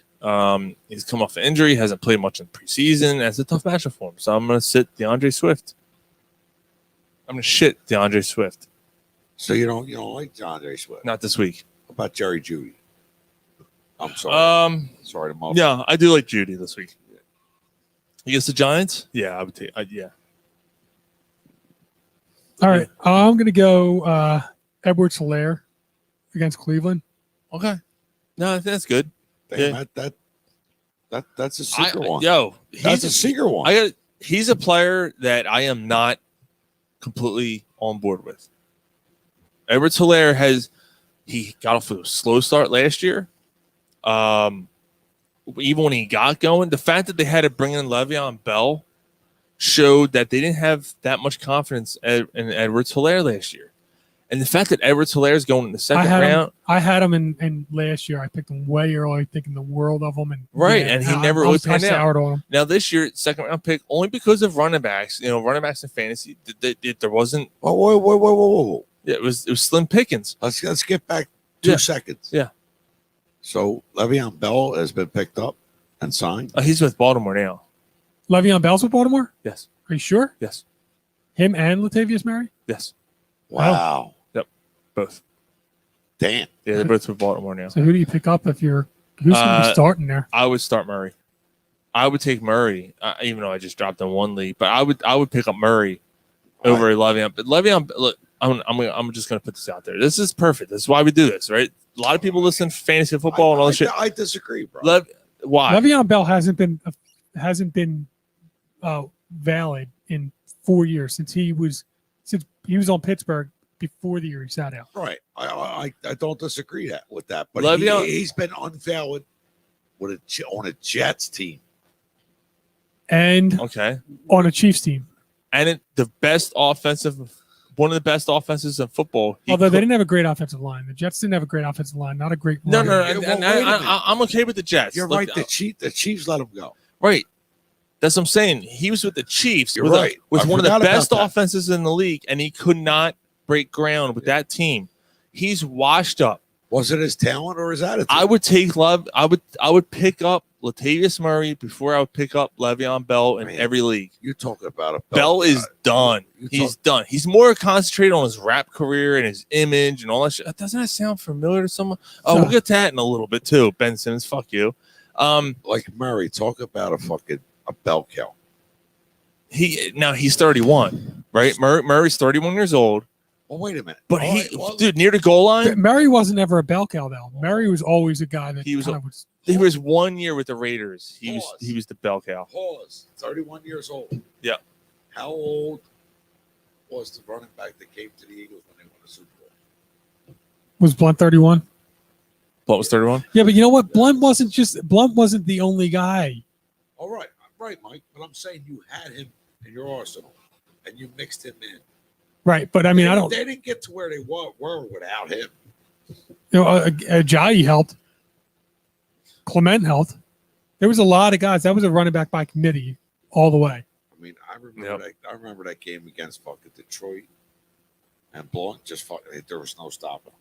Pum, pum, pum, pum, pum, pum, pum, pum. Yeah, I know. Like, I hear you. I hear you. Like when Sean said fucking Latavius Murray was cut, I said, "See you, Howard. Come on over to the Eagles." Yeah, you went right to Baltimore, and I kind of regret dropping him in the one league. Well, now you do. Yeah, now I got some crazy sits coming up. I mean, Edwards-Hilaire's a pretty. That's a good So one. I made up for not having So Ben as a lame one, but who's your wide receiver? my wide receiver is DK Metcalf Wow. against the Colts. Wow. Why? The Colts have a pretty decent defense. Yeah, They're- the defensive line and linebackers. I mean, I don't know. Maybe their secondary is not as good, but if they have a good enough defensive line, and the offensive line at Seattle's still not good, I'm not sure if Wilson's going to have the time to throw to Metcalf. It might be a bit of a reach. Okay. I'm actually sitting Kenny Galladay. I don't like Galladay this year either. He's with the Giants now. He's been hurt all preseason. He's another guy that had a pretty decent season. With the Lions, right?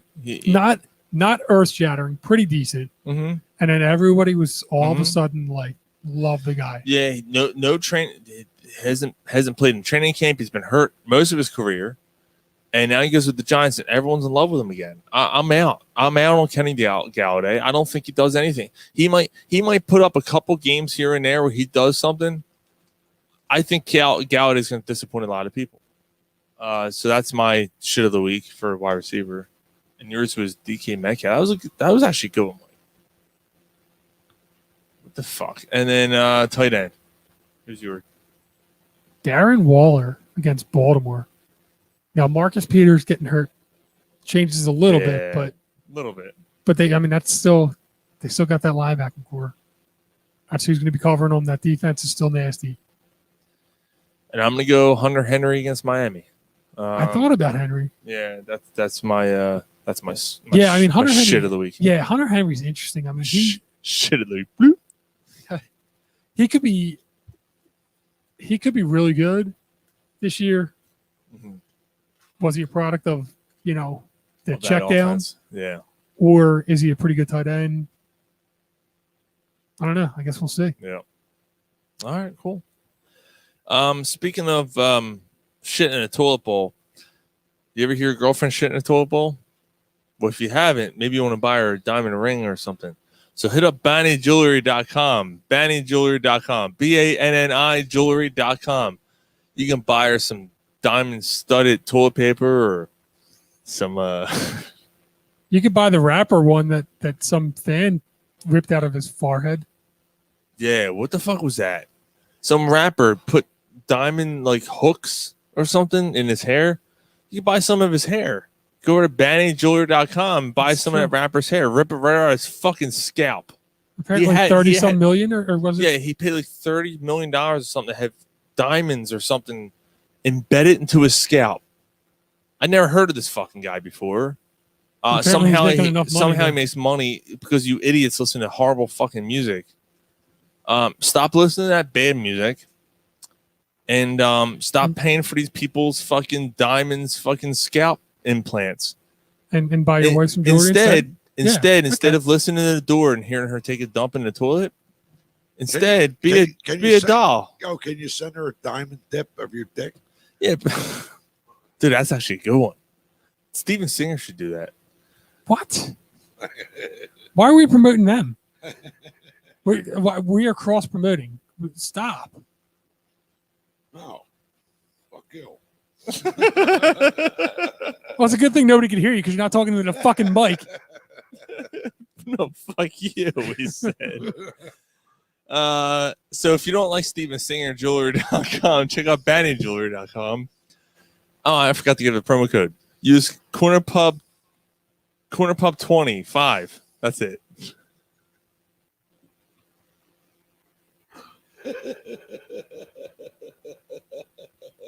I'm so disappointed. All right, listen. Serious for a second. Yeah, let's get serious when the ad's over. You know that we're trying to, make money for our show. Cornerpub25. Check them out. BannyJewelry.com. You want to buy some earrings, necklaces? You want to give her a pearl necklace tonight? You don't like my promo? Fuck you, baby. Fuck you, pay me. Nah. There you go. All right. See, no, that's fine. If you want Right, to that was say if you wanted to get your girl a pearl necklace tonight, so you could give your girl a pearl necklace later, that would have been all right. Like I could have went for that. And You don't like the dumping in the toilet thing? No, because it makes no sense. It was completely random and completely on it. Like it just out of Wasn't completely nowhere. random. Like if she heard you taking it, you heard me shit tonight. I'm like, yeah. And then you feel like you owe her something because girls don't poop, right? So you're like, oh fuck it, maybe I had to abandon jewelry. Use promo code CornerPub25 and maybe I'll hit her up with something. Yeah. Right? Yeah, you dropped a 40-inch load in my fucking toilet, but I still love you. Hey, listen, nobody can understand you with the peanuts in your mouth. You know what it is though? They're just making room for you, Gar. They're taking that 40-inch load to make room for you. You know what I mean? And Polsky just chimed in. Drippy pearl necklace. If you want to buy your girl a drippy pearl necklace, head over to BannyJewelry.com. Use promo code CornerPub25. All right, enough of that. I think it's not. We haven't done this early ever. It's time for popcorn. What year are we on? 2002. 2002. Corner Pub popcorn. Here we go. So in case you're not in the are you leaving? All right. We're gonna say bye this time. You're just gonna fucking leave like every other week. Well, because I said something. Yeah, because you were about to storm off and we caught you. Yeah, I caught you. You fuck every other week. You just fucking leave. You could have a cigarette and then you're like, you're laughing. don't come back. I'm heading up for a cigarette, and then he doesn't come back. I'm like, oh, Gary's gone. Gary's Houdini act. You know Houdini died by getting punched in the stomach, right? You know that happened, right? He wasn't ready. He wasn't ready. No, he was a Jew. He got burned. No, he didn't. He got punched in the stomach. No, yeah. He wasn't. He was breathing out, and the dude punched him as he was. He's like, dude, you're fucking stuff. Shut up. All right, Gary, I'll see you. All right, love you too. See ya. Have fun tomorrow. Gary's going fishing at 4:30 in the morning, so he's heading out. All right. See you, man. Don't call me gentleman if you just said those filthy words. All right, so Mike, 2002, let's do it. All right. So we'll start with the top 10. Number 10. Die Another Day. Oh, James, you know what? Whatchamacallit? The Pierce Brosnan, I hate them. I hate those Bond movies. I don't like any of the Bond movies, so. Dude, you gotta watch the Daniel Craig ones. Dude, listen. Casino Royale. That's it. If that's the only one you watch, you know why else you're gonna like it? The dude who played Hannibal in the show is one of the main bad guys. Yeah. He's creepy as fuck. And because they play cards, it's Texas Hold'em, and that was a great movie. Yeah, movie. I know that I watch the John Wick movies and I like the John Wick movies and stuff, but it's not much different. No. It's the same. The Daniel Craig is the same thing as the John Wick movies, right? Although it's not as. I love the John Wick movies, but they're not as off the wall stupid. Yeah, right. The John Wick movies are a little they're extreme. Yeah. Granted, James Bond's a little extreme too, but then I hate the Pierce Brosnan ones. But watch Casino Royale and if that's the only James Bond movie you watch, I will give you credit. Okay? All right. You're a card player, you're gonna like it. It's a fucking good movie. Really good movie. Well done. It was well done. Speaking of cards, man, when the fuck are we gonna Yeah, I play know. cards again? We'll play cards with each other tonight. All right, there we go. Heads up, Texas Hold'em. All right, number 9, Ice Age. I think I've seen that. I think we actually. Dennis Lear was the saber-toothed tiger, and Ray Romano was the fucking the woolly mammoth. Yeah, I watched that. John Leguizamo was the fucking whatever the fuck he was, the Hispanic sequel or whatever the fuck he was. I don't know what he was. Here you go. So this is 2002. So somewhere around 2003. We're right around 2002, 2003, somewhere around there. I'm hanging out with Mike Fields, Yeah. our friend that passed away, All right. and one of his friends, or one of his friends, this girl Bridget, really cute Oh girl. yeah, I remember her. Yeah. Found that she liked me years later. She, I'm coming day and night. claimed it when I was kind of already with my wife, and so I was like, what the fuck? What's that? No, she said something like years later. Yeah. Oh, okay. I was gonna say, yeah. No, Oh, Jesus Christ. so anyway, What Ice Age had anything to do with any so of that? we were hanging out one night and we went to Blockbuster to rent a movie, and we strolled yeah. around for a while. And we ended Oh, up watching Jesus. Ice Age. I was like, where did this story go? Okay, I Yeah. got you. All right. Yeah, Bridget was pretty cute. Number 8. Bridget took 10 digits. Hmm. 10-digit Bridget. Number 8 was good. I'm surprised it's this low. Okay. Men in Black 2. Yeah. I gotta be honest. I only remember like bits and pieces of Men in Black. It's been a while. Yeah. 2002. Okay. Number 7. Austin Powers and Goldmember. So that was the 3rd. I want to paint his gold. How about No, you sick Dutch bastard? Yeah, except for I hated Beyonce in that. Dude, I'm so glad that somebody else felt that. I can't believe the movie's 20 years old already almost. Yeah. Jesus. Yeah, I wasn't into her. I couldn't do it. I couldn't get into her. She was too much. I can't stand Beyonce. Like I hate Beyonce. Really? Yes. Like you straight up, nah, I'm not quite there, but I didn't think she was good in that movie. No, I mean I don't think that. I like the characters in that movie. I thought that the characters in that movie were pretty funny. Yeah, I just don't like her persona. I don't like her music. I don't like all the songs basically bashing guys. The whole "Say My Name," the whole "Put a Ring on It," Mhm. all that. Like, Maybe what if the song by Beyonce "Put a Ring on It" was about a cock ring? okay, Right. well that would be different. Right. Okay, Yeah. Keep it hard. Keep it going. Cause, Yeah. okay, but it wasn't. So No, it wasn't. No, it wasn't. So I think she's 'Cause- overrated. I thought that the Super Bowl performance, I thought that the Destiny's Child when they was with the Sixers and the Lakers, when they were half Lakers, half Sixers, shit was bullshit. Mm-hmm. The Destiny's Child thing, the whole, the whole political thing on the Super Bowl, like just everything. All of it. Just can't stand her. Number 6. I kind of don't remember this too much. Signs. You don't remember? Was that it was by Walt Disney. It's a thriller suspense. No, it's Or not. I mean, it was It wasn't by Walt Disney. It wasn't by Walt. No, it was a Walt Disney movie. No, it was Walt Disney's the distributor. what? Yes. No, it was fucking what's his face from Unbreakable and all that. I thought that's what I thought it was M. Night Shyamalan. M. Night wasn't it? Shyamalan, yeah. I don't know. It was It M. Night says- Shyamalan. Dude, that movie. So there's a scene in that movie. I saw it in the theater. I may not have seen this. I was in college, And- so I may and not have seen There it. was one scene. So like you're watching it and it's like you don't see the aliens, you don't know anything, and there's and everyone, like I know there's so many people who will agree with this.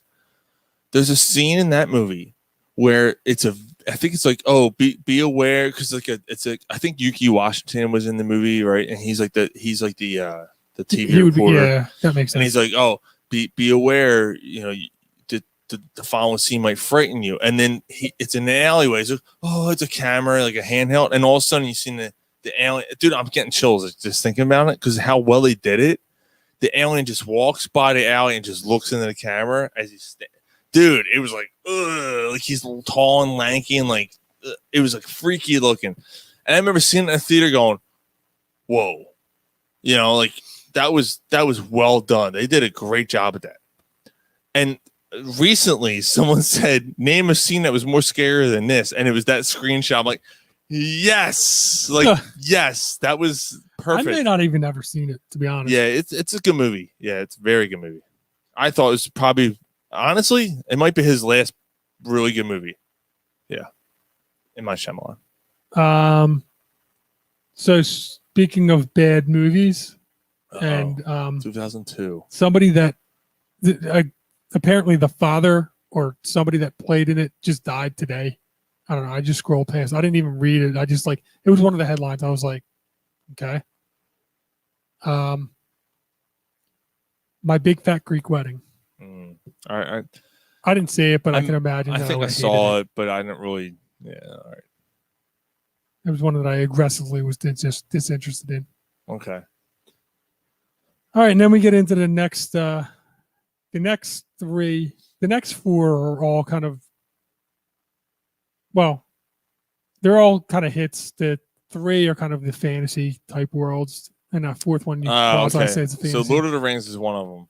I know number that. 3. Yeah. Which one? Lord of the Rings. I'd have to click on it. Fellowship of the Ring. Okay. All right. I actually didn't see any of the Lord of the Rings. No, I've seen the first one, I think. Okay. And I think I've seen the first one of the Harry Potters, which is number 4. Okay. All right. Number 2, Star Wars Episode 2, Attack of the Clones.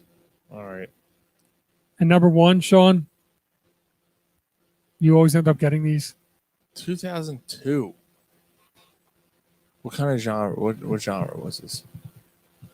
Like I said, I mean, it's like a fantasy. A little bit. It's not quite fantasy, but I guess it's kind of somewhat close to that realm. I don't want to say too much more because you might.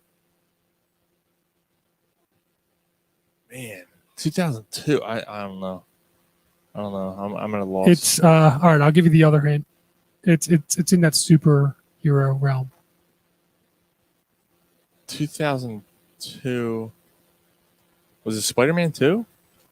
It wasn't Spider-Man 2, but it was Spider-Man. 2000. May of 2002, Spider-Man. That was the first one? Oh, that's right.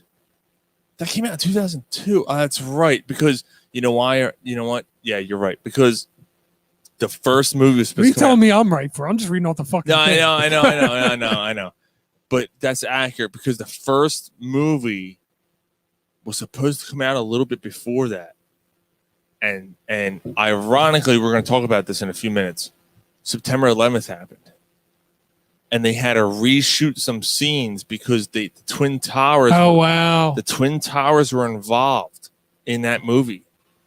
And wasn't it? I think I remember something about him like having a web between he had them or the something. web in between, and they had to reshoot it after what happened, and they delayed the movie. And so, wow, it came out in May 2002. Shit, dude, they put out those 3 movies, 2002, like 2003, 2004, and then the next one came out in 2006 or 2007. So like in like a 4-year span, they came out with 3 movies. The second one, I actually watched the first and second one recently. The second one was really good. They did a nice job with that one. Man, that was 2002. I thought that was before that. Okay. Was Spider-Man, was the first one, was that the one with the Green Goblin? Yes. Oh, Yeah, right. Okay. Dafoe. Well, William Dafoe. Okay. Yeah, and he's going to be in the new one. Nice. They're doing like an alternate universe type of thing. So, yeah, it should be pretty cool. Only maybe about 10, 12 or so Honorable mentions. Okay. Number 15, A Beautiful Mind. Yeah, I never saw it. Oh, really? No, I never saw it. Yeah, that was all right. I think I remember watching Russell it. Crowe. Yeah. Number 17, Signs was a horror movie. Kind of, a thriller. Number 17, 2002. I don't know. The Ring. Oh, dude, Talk about another movie. When she came through the TV at the end, that was freaky. I was like, oh, and then she just jumps and like she like shows up like right in front of him. That was creepy at that time. Yeah. Okay. That was good. Yeah. Number 20, The Bourne Identity. Good series.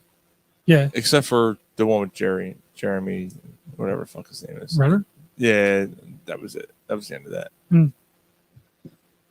But yeah, I mean, The Bourne Identity that was that John Wick type, same type of movie. But that was the first movie that I remember, like the kind of the loose camera action. Like it was like you're in the room and everything's shaking, and it was supposed to be like more realistic. It was a well done series.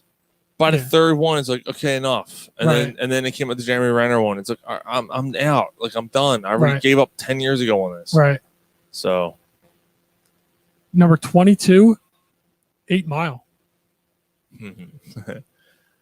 Friday night, we went to Knight's Tavern. We ate wings. We drank beers, and then we went to see that. Yes. And then we were smashed. And I remember standing up in the theater in the fucking aisle. Yeah, like a fucking idiot. Dude, those are some good times. Yeah, man. that was a Friday night movie we went to see. I mean, probably the night it came out. We went to see that. Yeah.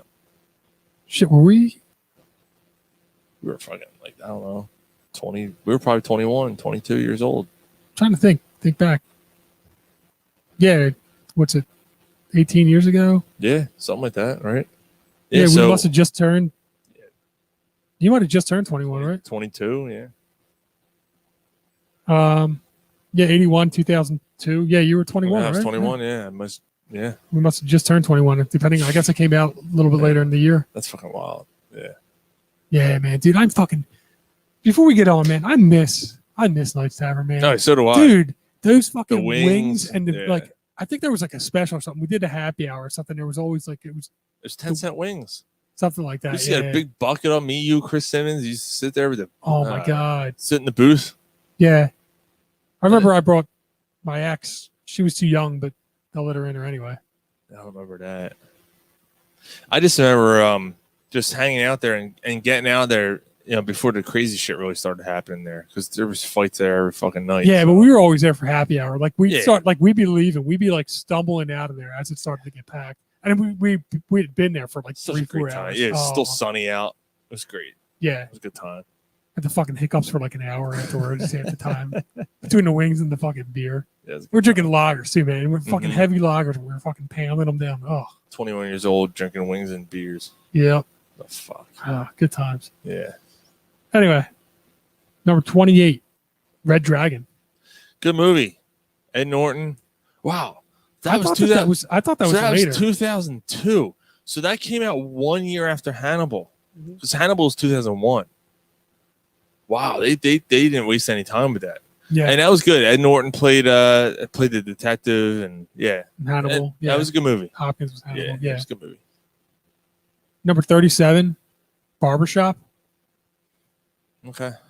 It's a decent movie. Yeah. Number 45, Jackass. The first one. Yeah. Oh fuck. The fourth one's coming out soon. Jesus Christ, are they still doing movies? You didn't hear about this? Oh my god. Dude, it's great. Johnny Knoxville's all gray. Dude, after the show, we gotta watch the trailer. Okay. You're gonna be like, you know what? This sounds stupid, but I'm in. Yeah. Like it's that bad. Did you see the Matrix trailer too? No. It's interesting. Okay. Yep. Sean's gonna cream his pants. Number 54. 2002 Halloween Resurrection. No. It was because that was terrible. I don't know. Freddy versus no, it wasn't Freddy versus Jason. That was 2003. I don't know. Gangs of New York. Oh, fucking great movie. Oh, what a great movie. I saw that by myself in the theater too. Did you? All 3 hours. Yeah. So that came out in December of 2002. December 20th of 2002. Okay. So that might be on again next year or in 03. Yeah, probably. It should be. That fucking movie's great. Number 63, another horror movie made after a video game.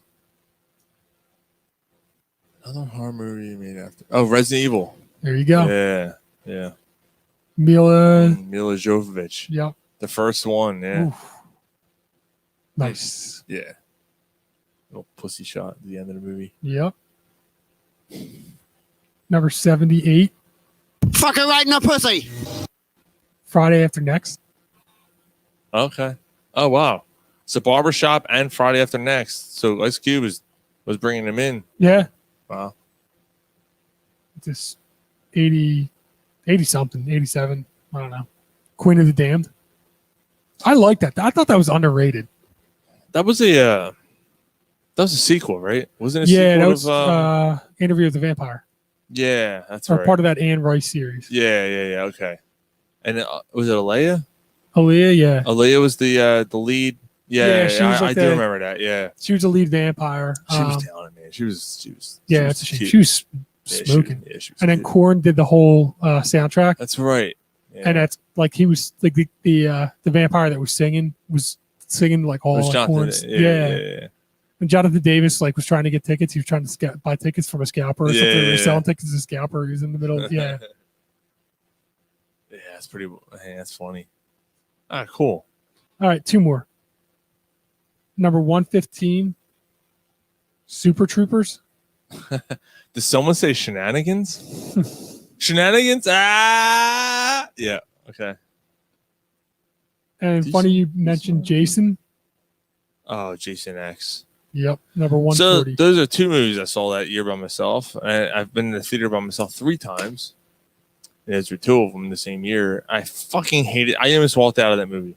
What a Yeah, that dog shit of a that was a movie. hell of a dog It was a shit. fucking pile of steaming dog shit. That movie sucked so bad. So bad. All right. So while Mike's filling up, real quick. We don't have too much to show left.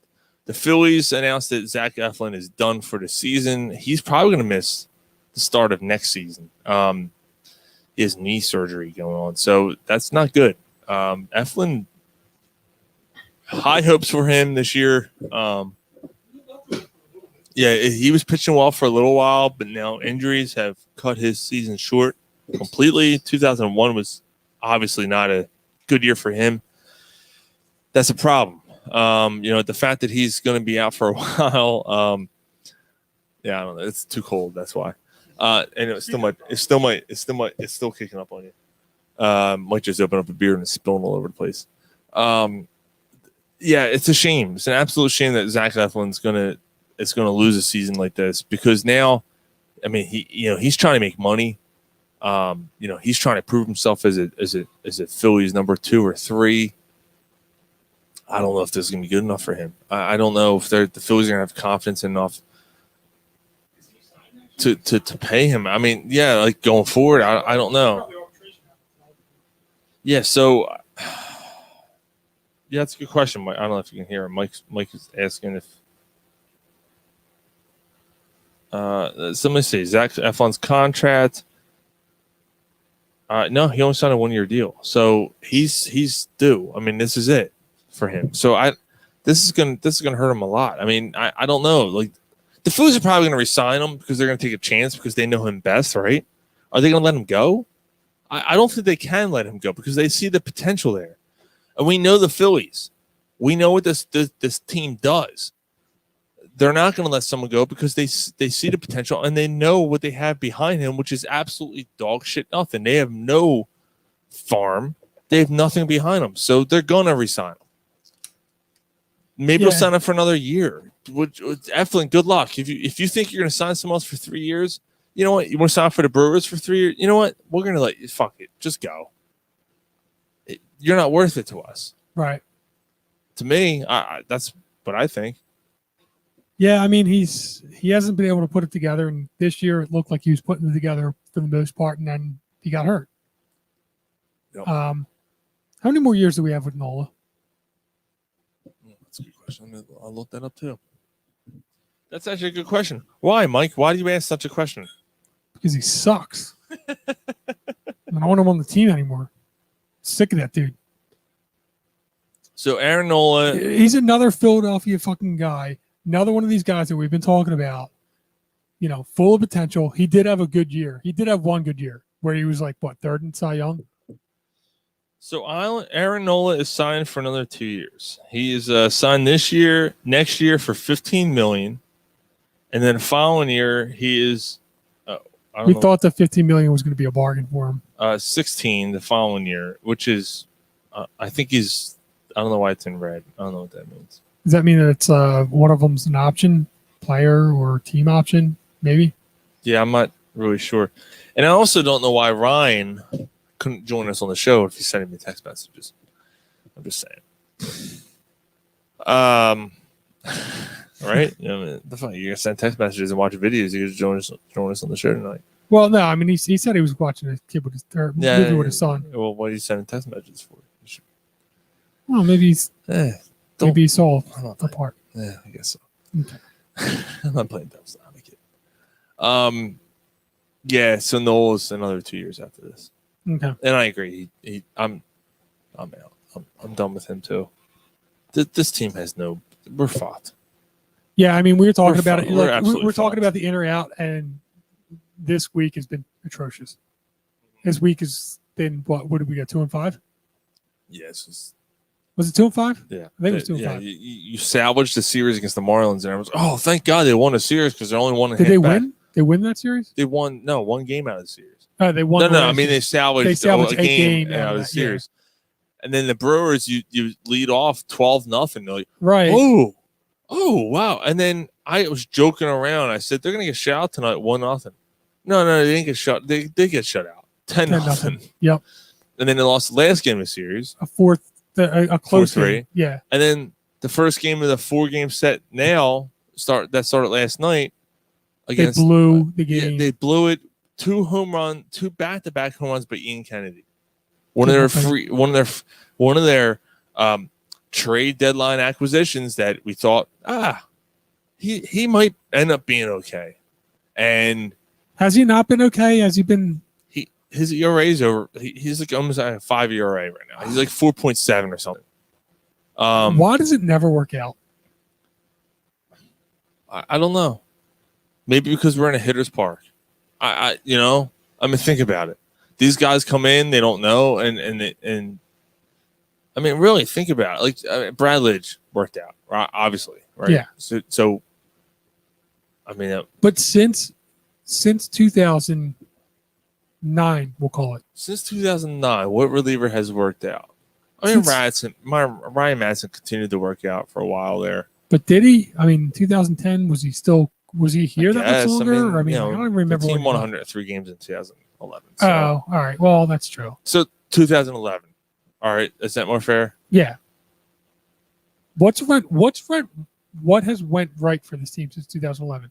Bryce Harper's been. As much as I hate him, Papelbon was actually a pretty good closer for them. He was an asshole, but Papelbon actually did okay 80% of the time. He's on like it's dude, look up the all-time saves list. He's on the all-time saves list for the Phillies. Really? Top 5. Wow. Something like that. Yeah, like what? Like he was only here for 3 years. Yeah, somehow he got on that list because he was good. I guess, and he also was there when the team was still relevant, right? Oh. No, I mean, not really. It was, 12, 13, 14, I guess. 15. Okay. Yeah, so, I mean, they weren't with what they, the league, but with what they paid him, he probably still wasn't worth the money. No. So, again, he probably Ken Giles, Ken Giles was good when he was here. Ken Giles is good, and we actually traded him for some value. I forget what we got back. So, I mean, But he wasn't even, he was like he was, farm system, which is one of the few, but I don't know. Yeah, actually, that's true. He was one of the few farm guys that they developed, brought through, pitched well. They pitched and traded, who actually continued to pitch okay. He's got a ring. Yeah, with Houston, right? Yeah, so he's got a ring. He's one of the few. Yeah, they got somebody good for him in return, or at least that was good for a little bit. A pitcher or something. I don't remember. Did they trade him for? Wasn't it Velasquez? Was it Velasquez? Yeah, thought so. Maybe. I mean, Velasquez probably looked good the first Yeah, I think A little bit or something. I'm pretty sure it was Velasquez. Okay. So, oh, I see. Mark's on here. Mark said, "Give me a Papelbon, a double." Sounds like a drink. He's right. All right. So yeah, I mean, I guess that so now, Sean, you were kind of one foot out the door with them, but I was I was one foot out the door with them, and I'm now I'm out. Yeah. I wasn't entirely sold on them to begin with, and this obviously the last week has been absolutely horrible. I know you're out. More interesting conversation, real quick. 2022 Hall of Fame eligible players, new guys. Carl Crawford, in or out? I don't know too much about Crawford. I'm thinking out Again, but Hall of Fame, one of the best players of all time. No, he's out. Prince Fielder, out. Prince Fielder probably didn't have a long enough career. No. Tim Lincecum. I think he won like 8. Like he might have won a Cy Young award. Him and Hamels were in it for a while. He's won a couple rings. I would say he's in. I say he's out. His career was too short. Okay. He had a 5-6 year span. That was it. I think he's out. Okay. Joe Nathan, closer. Minnesota, right? Closer for Minnesota. Again, I don't know how long he did it for. Yeah, he's out. Okay. AJ Przinsky, catcher. No. I'll see that one. Mark Teixeira. That's a tough one. He played for a while. Rangers, Yankees, right? Played first base. Mm-hmm. Was he one of the again? He's another one. 5-6 years where he really played well. Was he really good in those 5-6 years? I mean, was he really good? I'm not gonna say he's really good. He was decent. He was top 3 first baseman for a couple of years there in the AL. With Poole, well, in the AL. In the AL, yeah, he was okay. You know, he had 30 home runs here and there. Yeah, no, I don't think he's not a Hall of Fame player. No. Jake Peavy, San Diego Padres pitcher. Remember him? A little bit. Yeah, not good enough. No, not good enough. Jonathan Papelbon, we just mentioned him. Is Jonathan Papelbon a Hall of Fame pitcher? Let's look. I would say no, because they're going to bring character into it. I'm going to look up all-time saves leaders, right? Because that's what he was a closer. So let's see. All time. Jonathan Papelbon is 10. He's top 10 all time. Immediately. He on the list. He's 10th all time with 368 career saves. Mariano is number 1. Of course. Papelbon, Kimbrel. Joe Nathan is number 8. Eckersley, Billy Wagner, John Franco, Is Wagner a Hall of Famer? No. Right. Okay. Right. John Franco, Francisco Rodriguez is not a Hall of Famer. Lee Smith, Trevor Hoffman, Mariano Rivera. No, I'm sorry. Like Papelbon was good for a while. I never looked at Jonathan Papelbon and said he's a Hall of Fame. He's a Hall of Fame player. He was projecting that way with Boston for a bit. All right, so things are going to get tougher here. Good. David Ortiz. Yes.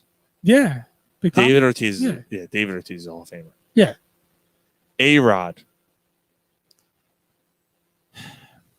No, he's not going to get in. Because of the steroids? Yes.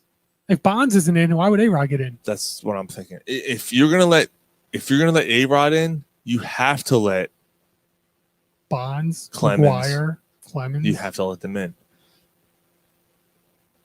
He should be in. I don't know if A-Rod is held to the same standard as those guys are. Why? I don't know. I don't know what it is because he's still involved with baseball strongly. He's still in the face of baseball. He's he's on the broadcast team. He's still in the spotlight, even though Bonds disappeared. Bonds said, "Fuck you, I'm out." Bonds is out. Well, Bonds is an asshole to begin with. Right, but that doesn't help his cause. No. The fact that A-Rod still hangs Clemens was an asshole. Clemens was an asshole. Bonds was an asshole. McGuire disappeared and he became a base coach or batting coach or whatever, and he kind of disappeared. So those guys kind of, you know what I mean? Like Sammy Sosa disappeared because they knew they cheated and they fucking they split. What else could it be? Yeah, I think A-Rod is going to get in at some point. I don't know if he gets in this time. He's going to get in. but again, once he gets in, Then you have to open the door for everybody else. All right, your last two. Let me double check. I think that's the last. so we got 2 guys in. That's it. I only had Ortiz. I said maybe A-Rod. Oh, see, I went Lincecum and Ortiz. Oh, you had Lincecum? You think Lincecum's a Hall of Fame pitcher? I think he's got 2 or 3 rings, doesn't he? That's And a Cy Young and finished top. Cody 3 Ross has 2 rings. Is he getting in the Hall of Fame? Yeah, but I mean, he was the top pitcher on a World Series team. I'm gonna look up Multiple World Series teams. Tim Lincecum's numbers. All right, Tim Oh my god, I can't spell his fucking name. Here we go. Tim Lincecum. 3.74 ERA total. 1,700 strikeouts. That's actually pretty good. So he pitched for 10 years. All right, he pitched for 10 years. Okay. He was just over 500 for his career. Yeah, that's tough. What the fuck kind of stat is? What kind of? Here we go. Okay, here we go. 110 and 80. No, those aren't Hall of Fame numbers. 110 and 89, 110 wins, 89 losses, 3.74 ERA, 1,700 strikeouts. That's not Hall of Fame worthy to me. Not to me. All right, last two. Who should I start off with? Ryan Howard. Is Ryan Howard a Hall of Famer? He had a 5-year stretch, which hasn't been seen since Babe Ruth. Well, I mean, Pujols probably had a better stretch. Nope. Really? Ryan Howard had the best 5-year stretch, power hitting stretch, not seen since Babe Ruth. With his home runs and RBIs. I think he's a Hall of Famer. Jimmy Rollins. I think he's a Hall of Famer. I think Jimmy Rollins is a Hall of Famer. I think J-Roll goes down. J-Roll's the best Phillies shortstop. Correct. Yeah, right. Larry, no disrespect meant to Larry, but I think even Bo would say, yeah. Oh, yeah. J-Roll's. I know J-Roll drove people nuts with his leadoff. Yeah, but who's a better first baseman than Ryan Howard? At that time? No, I mean for the Phillies? For the Phillies. So that's another question. Well, Pete Rose was here. But he wasn't the best Phillies first baseman ever. I hear you. Big piece was a big part of that run. And again, we just bashed Lincecum. I bashed Lincecum. I bashed some of his other players for not having a long enough stretch. Yeah, I get it. I mean, Ryan Howard didn't have that stretch. I mean, Ryan Howard, he fizzled out big time. Yeah. Almost hit 60 home runs that year, man. You know, he had a great stretch. Like I said, not seen since Babe Ruth. Yeah, I mean, but we said that Prince Fielder didn't do it. I mean, him and Prince Fielder were in that same genre, but Prince Fielder faded out quicker than Howard did. Howard continued to play, yeah. Howard continued to play, and I think Prince Fielder only had 3 where Howard had 5 or 6. if Todd Hilton is struggling to get into the Hall of Fame, Ryan Howard's not a Hall of Famer. Yeah, I mean, I thought I would think Todd Hilton would be a first ballot. Or he almost batted 400 one year, but Todd Hilton was a different type of player. Todd Hilton wasn't the home run hitter, and he played. Well, they both played in the hitter's park. But he hit not in 330 every fucking year. Like he was nuts. He was so consistent. Yeah, but he wasn't a power guy. I mean, he hit home runs, but he wasn't a power guy. He was a poor man's Tony Gwynn. Right. Right. Would you think that's a fair assessment? I think he had more pop than Tony Gwynn. But he played in Colorado too. Right, and obviously Tony Gwynn was a better all-around hitter. Mm-hmm. Because Tony Gwynn is a better all-around hitter than everybody except maybe Ichiro and Ted Williams. Yeah. Yeah. Maybe Pete Rose. Yeah. So besides, he's probably the 5th best hitter of all time. Right. Right. Maybe the best hitter I've seen in my lifetime. Right. I didn't see Ichiro enough. Right. Exactly. If we watched Ichiro, although to be fair,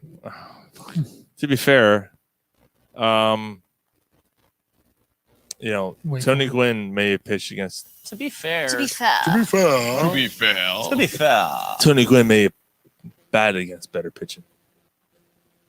Yeah, but I mean, Ichiro also had a shit ton of hits before he even started in the Japanese league. Right.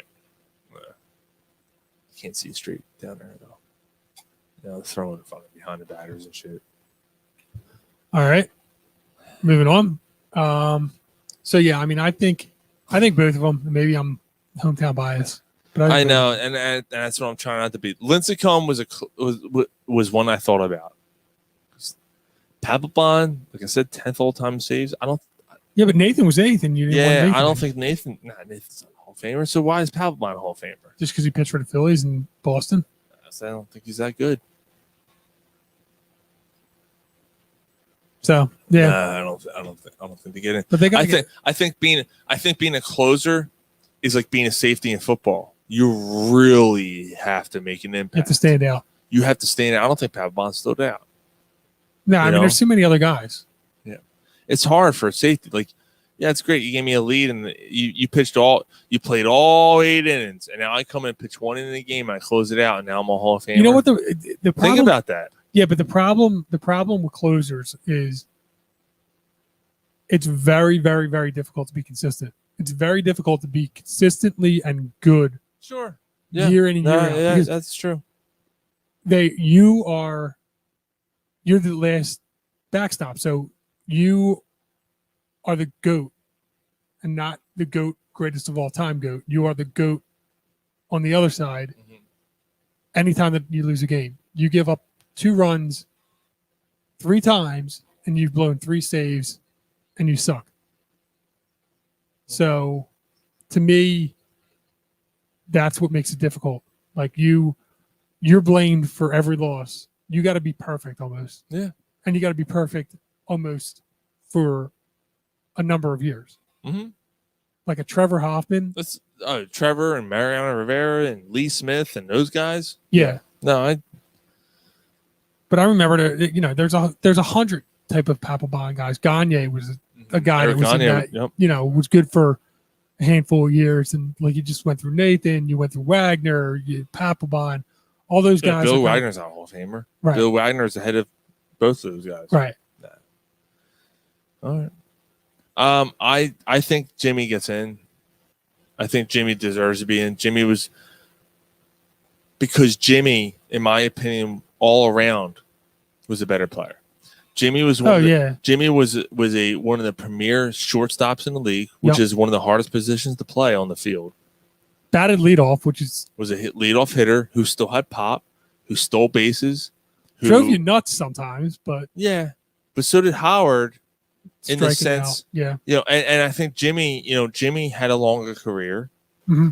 and Ryan Howard, he was not a good first baseman. No, he wasn't. So I think that hurts him. And Howard's power numbers, like I said, I was talking him up because I think Howard has a case. Howard's one of the greatest Phillies ever, and I'm not disrespecting and in any aspect. Right. I think Ryan Howard's one of my favorite players. he's not a Hall of Fame player. He's not a Hall of Fame player. If he would have had another 2, 3, 4 years of close to what he had, but I'm first ballot. Right. I'm not arguing. He faded away and faded away fast. And it's not his fault. The injuries, yeah. The injury hurt him. But numbers are numbers. Baseball is all about the numbers. Right. Baseball's all about the numbers. So all right. Cool. So Ben Simmons, I don't want to spend too much time on this. You know what? We've beaten this to death. I don't want to spend too much time on it either. All right. So I just want to play this. Yeah, I mean, I heard what happened, and I could go off, but I just don't want to give him that much more. So we're gonna play a clip from Charles Barkley and Shaquille O'Neal talking about Ben Simmons. I'm just gonna, let's just play it. Yeah, I mean, you talked about it, so you said that It like looks two. like that. Yeah, I was gonna say you said it. You said two respected analysts. What I will say is, I think that both of them are just spew bullshit constantly and just say, oh, they say what's on their mind. They just talk because they'd like to hear themselves talk. They like to hear the sound of their own voice. However, and I haven't heard the quote yet. However, in this case, what they're talking about, I have a feeling I'm going to be 100% in agreement with. Ben Simmons, Philadelphia 76ers experiment is going to end ugly. So this is on the big podcast with Shaq, and he's got 4 other guests with him. One of them is Charles Barkley. He's about to talk here. Well, I'm disappointed in Ben Simmons. When you give somebody $200 million to dribble a stupid basketball, and the only thing you ask them is be better as a player, and their first response is, I don't want to play here anymore. That disappoints me as a player. It disappoints me as a fan. They're not saying, hey, come over here and cut my grass. They're saying, Ben, we need you to learn how to shoot the basketball. I have G14 classification to say what I'm about to say. Okay. And so does Charles Barkley. What's Ben G14 Simmons, mean? You're not that good. And then in this league, do you want to be good or do you want to be great? You're not great. But if you want to get to that next level, you have to be great. And to be great, you have to work on your game.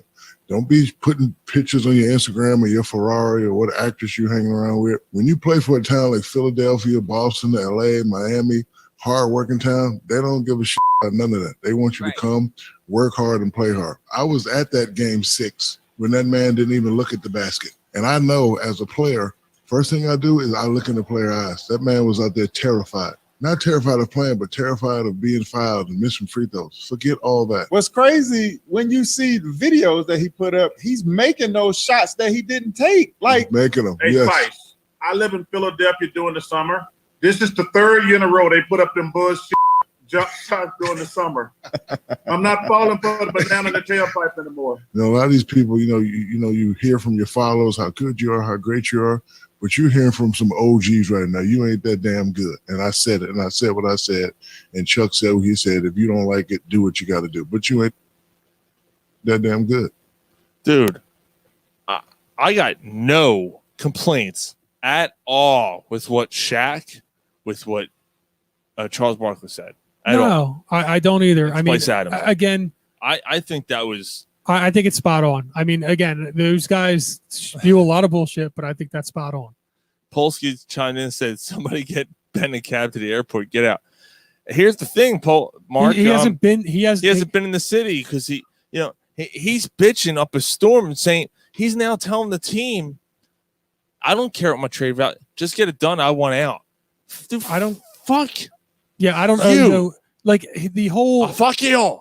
Fuck you. The sense of entitlement with this dude is unbelievable. He stepped out the day after he got on the plane and has not been back in Philly. He wants no part of Philly because he knows that he bitched out. But instead of taking responsibility and saying, hey, you know what? I bitched out. Hey, you know what? It's on me. I got to be better. Like Joel has said, like everything else. You know what? I'm not playing. I'm going to sit out. Oh, you know what? It's not my responsibility. This fucking guy has, for his entire life, been coddled. This is what I was talking about. This millennial bullshit, this coddling, somebody told him that he was great and he believed him. And now all of a sudden he could do no wrong. He's the fucking worst. He's public enemy number one in the city right now. The way you just said that, Mike, that was perfect. I was going to say the same thing. I hate going the whole generational thing, but he's got the millennial mentality. He's got the millennial mentality. Had a few drinks. Where we saw it with Carson Wentz. We loved you in this town. You were a high draft pick. We had huge aspirations for you as a player. We put up billboards. Kids bought your jerseys. I bought your fucking jersey, right? I'm 40 years old. Maybe I learned my lesson. I tell you what. We also paid you $200 million, and you feel disrespected. Carson Wentz was paid an extension, right? These guys both correlate. They're the same fucking mold. Because once adversity, but at least Carson Wentz. I'm sorry to interrupt. At least Carson Wentz didn't say. At least Carson Wentz didn't say, "Oh, I don't owe the team nothing." Blah blah blah. I don't give a shit about the trade value. I mean, maybe he didn't, but at least he didn't go out flat out say it. No, he didn't say it publicly, but something happened behind the scenes. Remember when him and Howie and Doug had a meeting? Something happened. Right, I understand that, but at least you didn't hear it, and he didn't say that he was going to sit out the year. No, the NBA is also different. The NBA is different. The NBA is different. Run by the players. These players just come out and say whatever the fuck they want to say. They'll come. They don't care. Yeah, but I've read an article. There's not been a player under contract on a max deal that has come into a season and said they were sitting out. Well, James Harden did a little bit. James Harden did a little bit of it last year, but he didn't. He at least played a couple games. James Harden was also the top 2 or 3 players in the entire NBA, and he played. And he played. In Houston. Ben Simmons is not on that list. You know what? You want to sit out? Fucking sit out then. You know what? As a Sixers fan, it's not my. I know it's not my money. And it's a salary cap league, so it's hypocritical. However, it's not my money. If you want to pay him to sit on the bench. Or not pay him and rot, or let him, or suspend him, or fine him. I'm okay with that. Fine him, do whatever you need to do. But as a fan, I want as much as I can get for that piece of shit because he was drafted first overall in the draft, and he has value because he was runner-up defensive player of the league. He has value in this league. Agreed, and it's so frustrating because he does have value, and he did so many other things well. He's an important piece. He was the second best player. Asshole. But now he's public enemy number, like you said, he is public enemy number 1 in this town. So we ran a poll on Twitter.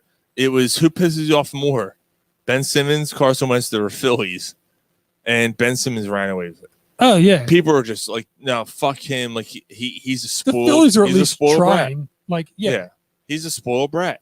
Carson Wentz, I can't. It's so crazy because I loved Carson when he was here last year. I mean, if you listen to last year of the show, you can hear everybody go. You know, there was one game in particular where I screamed out, and my kids are in the room, and I screamed out, "He stinks!" You know, my wife goes, "You're done with him, aren't you?" I said, "Yeah." This is Carson. Right. I said, you know what? Yeah, I am. He can't play quarterback. He's done. Mm-hmm. And she saw it. She's like, you've been slowly getting. Yeah. I'm like, yeah. So it wasn't like I went from here to here. I watched it and I'm like, no, he can't throw. It's interesting because I mean I was like with me, and you know I was here, a little bit here, dropped down, went up pretty good when he had the MVP, but I was never up. You guys were up here. I was always kind of like, he had one MVP, he had one good season. I want to see what happens now that there's a book. And you guys were like, no, he's he's great. I'm like, let's wait and see. Then he plateaued and started dropping down a little bit, and then he carried the team to the playoffs that next year. And then I said, all right, I'm in. And that was last year. And then this year, and then the following year is when he fell off completely. Isn't that nuts? Yeah, but again, we were all high on Ben. Right. Not only that, we thought that the reason that they lost last year was because Ben was out. Carson, I'm just not as frustrated with Carson because I feel that Carson didn't pout and wasn't as much of a douchebag. Didn't post the Instagram pictures. I mean, just the flashy, everything about Ben Simmons is like he is everything. And you're not, and you're not even on Instagram. No. So you don't even see. I see it. I see the articles about the picture. So I'm, with Corner Pub, we're on, we're on Instagram, we're on all that shit, and I manage it, and I go through and I see a picture, and this has been going on for 3 years. He's got this fucking fancy car, right? And he's coming. I'm like, what is going on here? And he's coming out. But back then, you're like, all right, he's got money. He's a kid, like, whatever. Yeah. But now, and he started posting these gym videos, and like I think it was it Charles Barkley? Yeah, Charles Barkley said, "I've been living in Philly, and he's been." Was it him that said it? Or, yeah, it was Barkley said he's been posting the same bullshit for the last 3 years. Right. He's 100% fucking right on that. And this year, more so, when he put his first video, he's playing against a bunch of dudes, like random dudes in t-shirts, and he drives to the basket and he posts it like, "Oh, look at me drive!" Like, you're playing against a bunch of fucking nobodies, and no one, like, get the fuck out of here with that. And then the next post is him coming out of some fucking Rolls Royce with his fucking goddamn capri pants on up to his fucking shins with his sunglasses over his head. Like, dude, fuck you. Yeah, fuck you. You are all about your fucking image. You know who you are. And I said this 2 weeks ago. You are the Cam Newton of the NBA. The Floyd Mayweather of the NBA. You're the Floyd. That's a good one too. You're all about your fucking image. Now, hold on. There's one thing. Floyd Mayweather backed it up. Will go down as one of the greatest boxers of all time. Cam Newton is not going to go down as one of the greatest quarterbacks of all time. Cam Newton had one really, really, really good season. Right. Ben Simmons, I think, may have shot his low too. I think Ben Simmons. You think his best year? I think this year fucked him up. I think what happened here mentally fucked him up. Where he's so in his own head. He may never recover. He might never recover. He may have the Carson Wentz syndrome. Yeah, I don't know. What is with this town and these players who are so fucking mentally weak? And Ryan on our show has talked about this. It's a bad luck. I mean, like, it's not. And I'm sorry, everybody talks about, oh, it's a tough town and this, that. We know it. We live here. It's a great, great town to play it is. in. When things go well, I don't know if there's any better town to play with and play in. Why are we any tougher than New York? And even if we were, the passion that we have is better. There's no town. There's no better town. So, to me, all you need to do is work hard, and this and that. And you know what? Another example: Bryce Harper. I hated Bryce Harper. He gets it. He got it from day one. Day one, yep. And he's continued to get it. He plays hard. Oh, he works there's hard. fans who hate him too, though. Oh, you know what? There are fans. Well, there's going to be fans. Oh, he's a overpaid fucking blah, blah, blah, blah, blah. Right. It's not your fault. Shut the fuck up. The dude's putting up 30 home runs. Oh, he hit his 30th home run, but 23 of them are solo shots. How's that his fault? It's not his fault. Like, get the fuck out of it. He's one of the better players in the league with runners in scoring position. So, and he's been that way for his whole career. So I don't want to hear that shit. No, I mean, I get that players hate him, but like, he's a guy that's beloved because he's a hard worker. He plays at his craft. He gets the media. He gets the town, and that's why he's going to be backed and not going to have to buy a beer. He hit a ground ball last night to second base. Oh shit! By the time the second baseman got up and threw him out, Bryce Harper is a step away from first base. He runs hard every play. Isn't that what the city's about? Right. The blue collar. As long as you run hard. So all that shit about he's not worth it. He's not. This is the type of player you fucking root for. Right. Guess what? He's going to slump. He's going to struggle. He's been a streaky player. I get it. Baseball's a streaky game. It's 2021. these guys are going to get paid. Go 5 years from now, like we've talked about this. Was it a lot of money? Oh, you fucking kid! I wish I could see a portion of that money, a percentage of that money. But I'm not a Major League Baseball player. Right. It is what it is. You can't change it. It is what it is. And it's not our money, right? But what we ask for, I'm sorry. What are we 3 years in now into Bryce Harper's contract? We got 10 years left of this, right? This is his third year. I have no complaints of what Bryce Harper has done here since he's been here. He's been amazing for this team. He's hustled. He has played hard. He has done everything he should. He's, like I said, average of 30 home runs a year. Yeah, his batting average isn't great, but nobody's is anymore. Actually, his average isn't bad this year. Considering what baseball's average. Yeah, his average isn't bad. His RBIs are down. I think he only has like 70 RBIs. Oh, really? We have 30 home runs, 70 RBIs. That's low. Yeah. But that's not his fault. If his batting average is high, right? If his batting average is high, and the guys in front of him aren't getting on base. What does that tell you? You know what? It's the Phillies are a weird team in that a lot of the times it's the bottom of the lineup that's producing for them, or it's I don't know. The Phillies are just weird. Yeah. All right. Well, we I'd love to do this all fucking night, but we're gonna do some while you were drunk. We got some heavy hitting shit. All right, sound good? Yep. All right. While you were drunk, some heavy shit. I am not drunk, man. We can start off with the guy from. It's time to catch up on some things you may have missed. Do you think a six-pack is acceptable? While you were drunk. I'm drunk and I love cats. What more do you need to know? Michael K. Williams, actor, played Omar.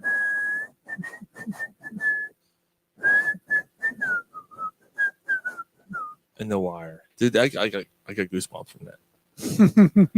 Played Omar, not Omel. No. Played Omar in The Wire. He also played in a Boardwalk Empire.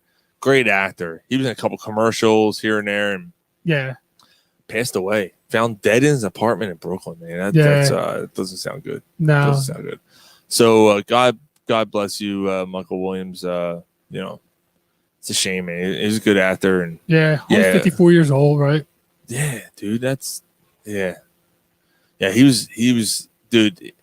Have you grown to appreciate The Wire a little bit more now that I watched the whole show? I know you watched it, but you said you were kind of like, eh. No. I said it was a top 5 for me. Oh, was it? Yeah. Oh, yeah. Top 5 all time? Yeah. Oh, the way that you talked about it, you're like, I wasn't. No. Okay. The Wire is a top 5 show for me. Okay, Mike. Okay.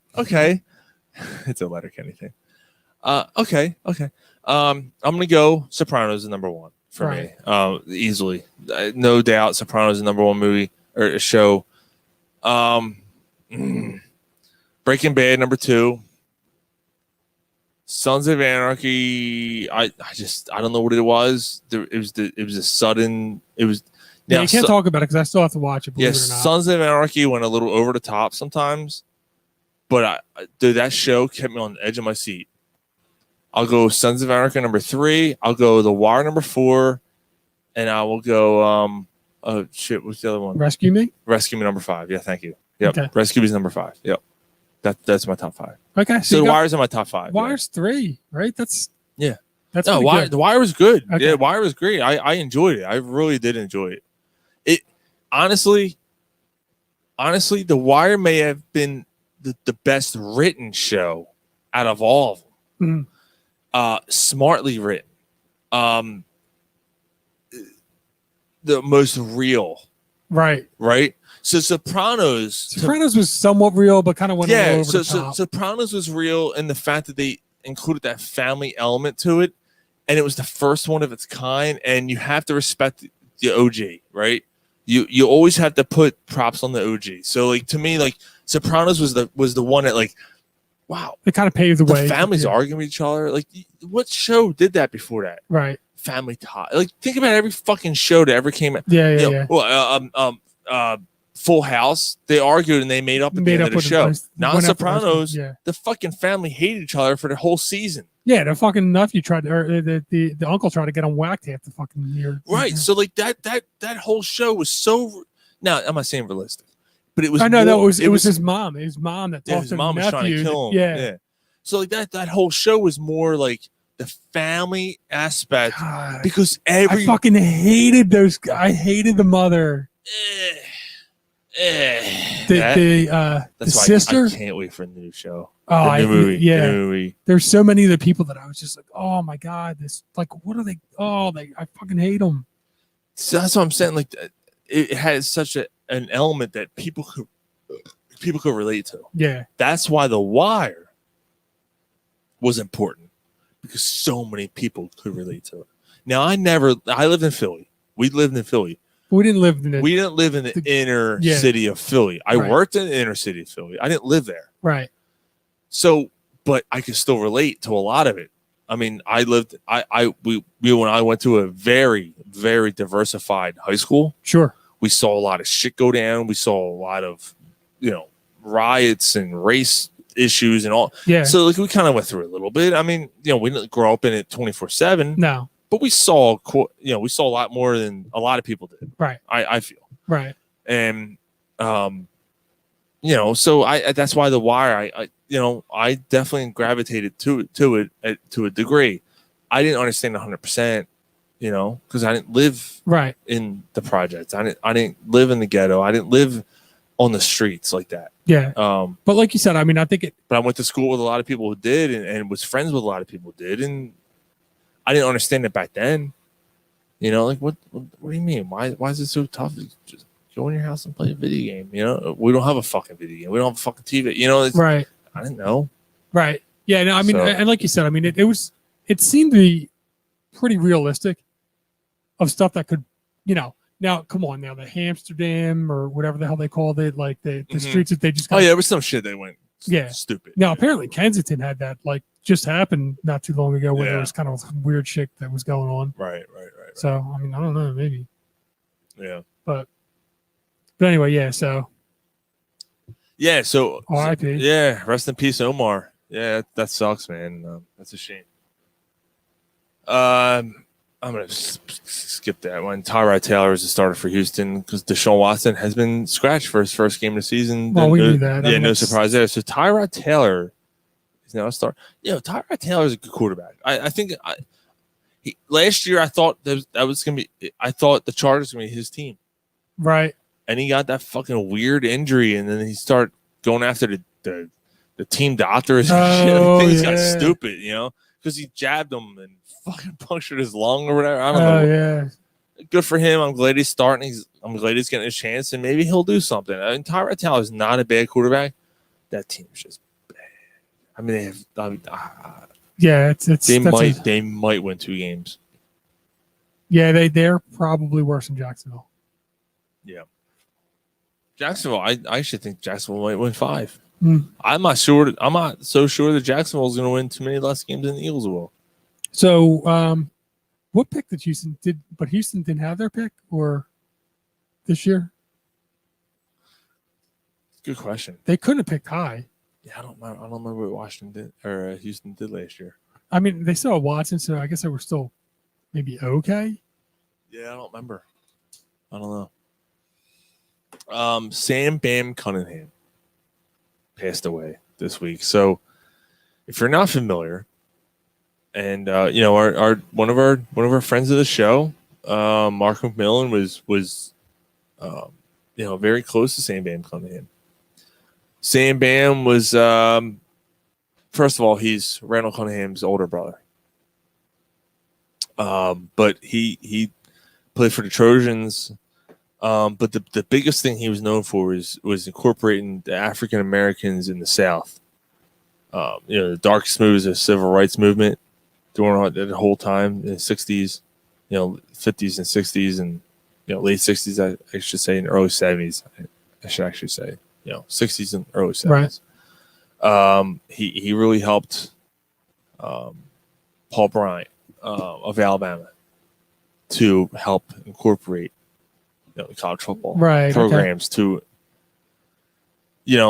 allow those players to play. Yeah, absolutely. Some of those teams, yeah. He was huge in that aspect. And actually, Mark McMillan has been noted in New York Post and New York Times and all that stuff for really reaching out and saying, that he opened the door for players like himself to play in the South and at Alabama.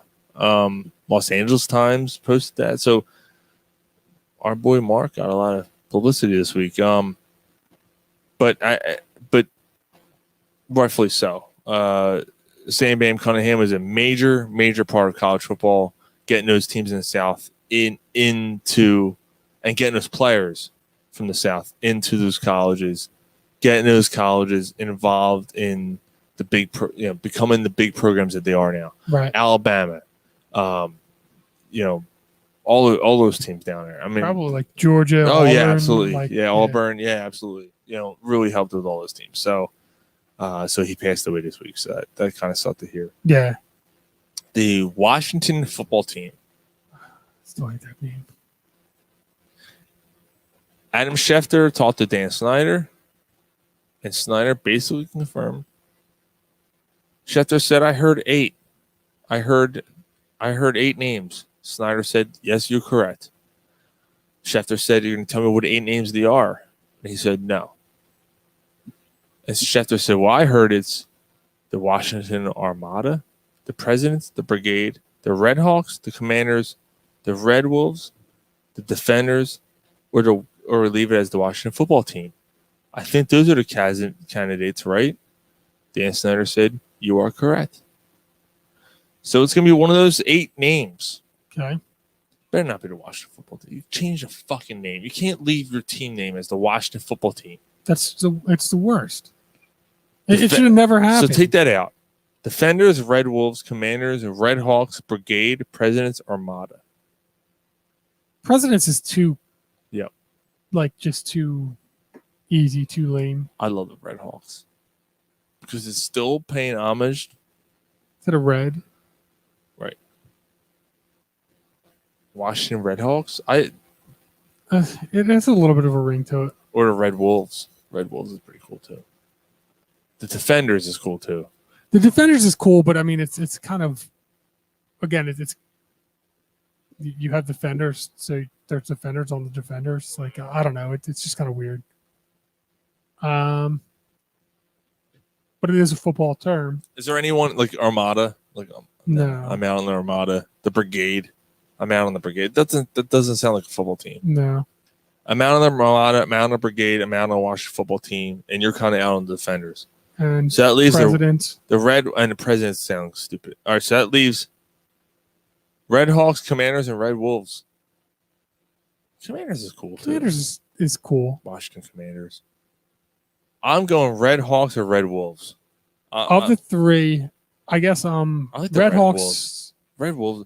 Now the Red Hawks have a deep meaning. They were fighter jets and all. It's like there's a historic meaning to that. Right. So I would go Red Wolves. Personally. I would go Red Wolves last. I would go Red Hawks. I'm sorry, Red Hawks. I'm sorry. I'd go Red Hawks. Okay. Commanders is probably where I'd go second. And then Yeah. I don't know. Red Wolves is just kind of like, what do Wolves have to do with Washington? I like DC? Red Hawks. Red Hawks is cool. Yeah. Washington Red Hawks. I could, as much as I hate Washington as a football team, I think the Red Hawks is kind of a cool name. Okay. 2 more things. I don't know how to start this. Which one I should do first? Philadelphia lost a legend, sports talk legend, Big Daddy Graham passed away. Yeah, that sucks. I mean, he fought so damn hard to kind of come back from all these ailments, and then so Big Daddy, Mike and I met him a few times. He used to do trivia down at Tom and Jerry's in Delaware County, and he used to do his thing, and he was always very nice. It was right after his cancer, throat cancer, I think he had. So he was still kind of struggling at the time. And that was one of the first ailments that he stuff. had. Yeah. Then he had a spinal injury. I followed him on Twitter and Facebook and stuff. And after that, and I hadn't seen him because he wasn't really doing his appearances anymore. But so Big Daddy Graham is one of the big names in Philadelphia sports talk. and will go down as one of the big names in Philadelphia sports talk history. He was very charismatic. He often did the overnights. His daughter Ava now does sports talk. Yeah, she does the mornings, so she's heavily involved. But Big Daddy Graham was he was so charismatic, and he knew his music. And he loved his music. He loved Lincecum. He loved Buddy Cash. Yeah, he was huge fans of those guys, and which means a lot to me, and Mike and I, we used to see those guys all the time. So it's a shame to see Big Daddy finally, unfortunately succumb to his issues. So and you know what? The outpouring of affection tells you a lot. The outpouring of Glenn affection. Macnow wrote a beautiful story. I mean, I like everywhere, like Fox 29. He was like everybody has a story. Everybody knows him. All the different stations that he just he was involved with everybody, and everybody loved him. He didn't, I don't think he had the arrogance or the big timing that a lot of the other personalities have. Like I'll be honest. Like there's going to be personalities that pass away that you're going to hear stuff, and you're just going to kind of like.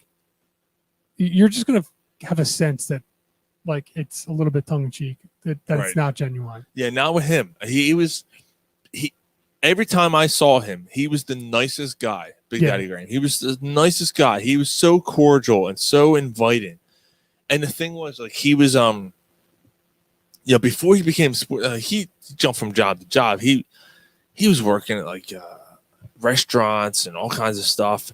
But then he became a stand-up comedian with Joe Conklin, who, Joe Conklin's good too. Yeah, anyone in the Philadelphia area. So they did their whole duo. Right. They did their whole shtick and Philly funny guys from Philly or something like the Philly funny guys or something like that. And they did that for years. And Joe Conklin obviously with this major impersonations and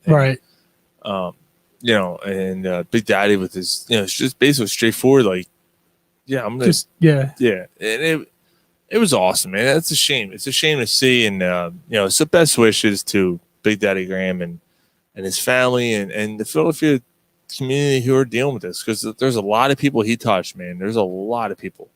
It's so crazy because like I said, it was music, it was media, like you just said, it was sports talk, it was the listeners, it was sports fans. He touched a lot of people's lives. He was a really nice guy. Yeah. I followed him, like I said, that's what I was trying to get at. I followed him on Facebook and Twitter for a while, and he would ask the most random questions, like, what do you think about this? What do you think about that? And then him and Glenn Macnow recently wrote a book. I think it came out like 2 years ago, if I'm not mistaken. And they were asking these random questions. Like, what the fuck is he doing? Mm-hmm. Well, what's your favorite? What's your favorite this? What's your favorite that? What's your favorite? I'm like, what? And then Glenn's like, just so you know, this is for a book. I'm like, oh, okay. Like, I didn't know what was going on here, Right.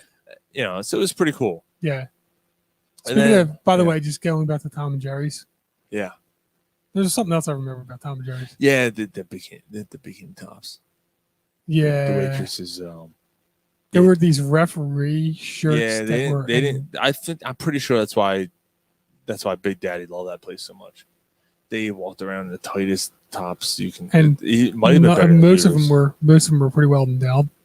Yeah, most of them are sticking out a little bit. If you got a little chilly at night. Yeah. Might be able to see something. Mm-hmm. Yeah, it's pretty good. Yeah. And then I don't know how much more serious I can get. I think this is pretty much going to wrap it up. Tomorrow is 9/11. Yeah, 20 years, right? 20 years since 2001, September 11th. That's going to be I don't know if it's for everybody. That's my ultimate remember where you were story. Well, I mean, not just story, but like that'll be when your kid, I'll never forget your daughter's gonna say, like, what do you mean? Like, what do you mean? What happened? So what? A plane crashed in a building? Yeah, you don't understand. You know what I mean? No. It was a national. Like, we thought we were under attack. Like, and we were under attack. Right. Go ahead, because I got a story that I heard today, that I've read today. It's gonna blow your fucking mind. Yeah, I mean, I know you've told the story. I might have even told it on the air. I mean, we probably, remember 9/11. Not where I'm at. Times, Another story I heard about today. Yeah, Okay. no, but for me, I was my first year at Temple, which was my junior year of college. And I was sitting there. I had like an 8 o'clock in the morning class or something. So I always took the train down. So I took the train down, did my 8 in the morning class, got out of the class, and looked up like at the cafeteria. Like I sit down and like I, brown bag lunch because I was poor and cheap. So I had like brown bag lunch or something, and had like a sandwich or something. And I just looked up at the TV and I saw a plane crashed into the first tower. But this was before the second tower even hit. And I'm just sitting there and I'm like, that's really strange. I was like, wow, like the pilot really fucked up. Yeah. And I'm like, yeah. And I wasn't thinking about the building tumbling down. I was just like I guess I wasn't thinking of anything. I wasn't thinking. I was like, I don't know if I was thinking like, I guess it's going to eventually kind of like they'll clear out the streets and it'll fall and crash down on the building. They'll extinguish the fire wherever it is and have to rebuild those couple floors or whatever. But then I was like, all right, like I guess I'll get ready for my next class or whatever, or study. Right, you didn't think much of it. You're like, oh, okay, this is fucked up, but And then all of a sudden, like I think I was sitting down at like one of the like cubicle type desks, just sitting down like studying, getting ready for my next like class or something, because that was one of the days where I just took the train down and hung out there all day waiting for next classes and pass the time by studying up for the next one. And I just hear people like talking and running around and this and that, and I was like, oh, another building, this and that, and talking about like, oh, the Middle East and stuff like that. They're all cheering and excited about it. And I called my girlfriend at the time. She was like, yeah, they're like throwing candy out. They're all excited about it. I'm like, what do you mean? What is going on? Like, there's two of these, and then like all of a sudden, like the buildings collapse and like all that. And I'm like, what's going on? Like, what the fuck? And then all of a sudden, everything's shut down. Everybody's leaving work. Everybody's doing this.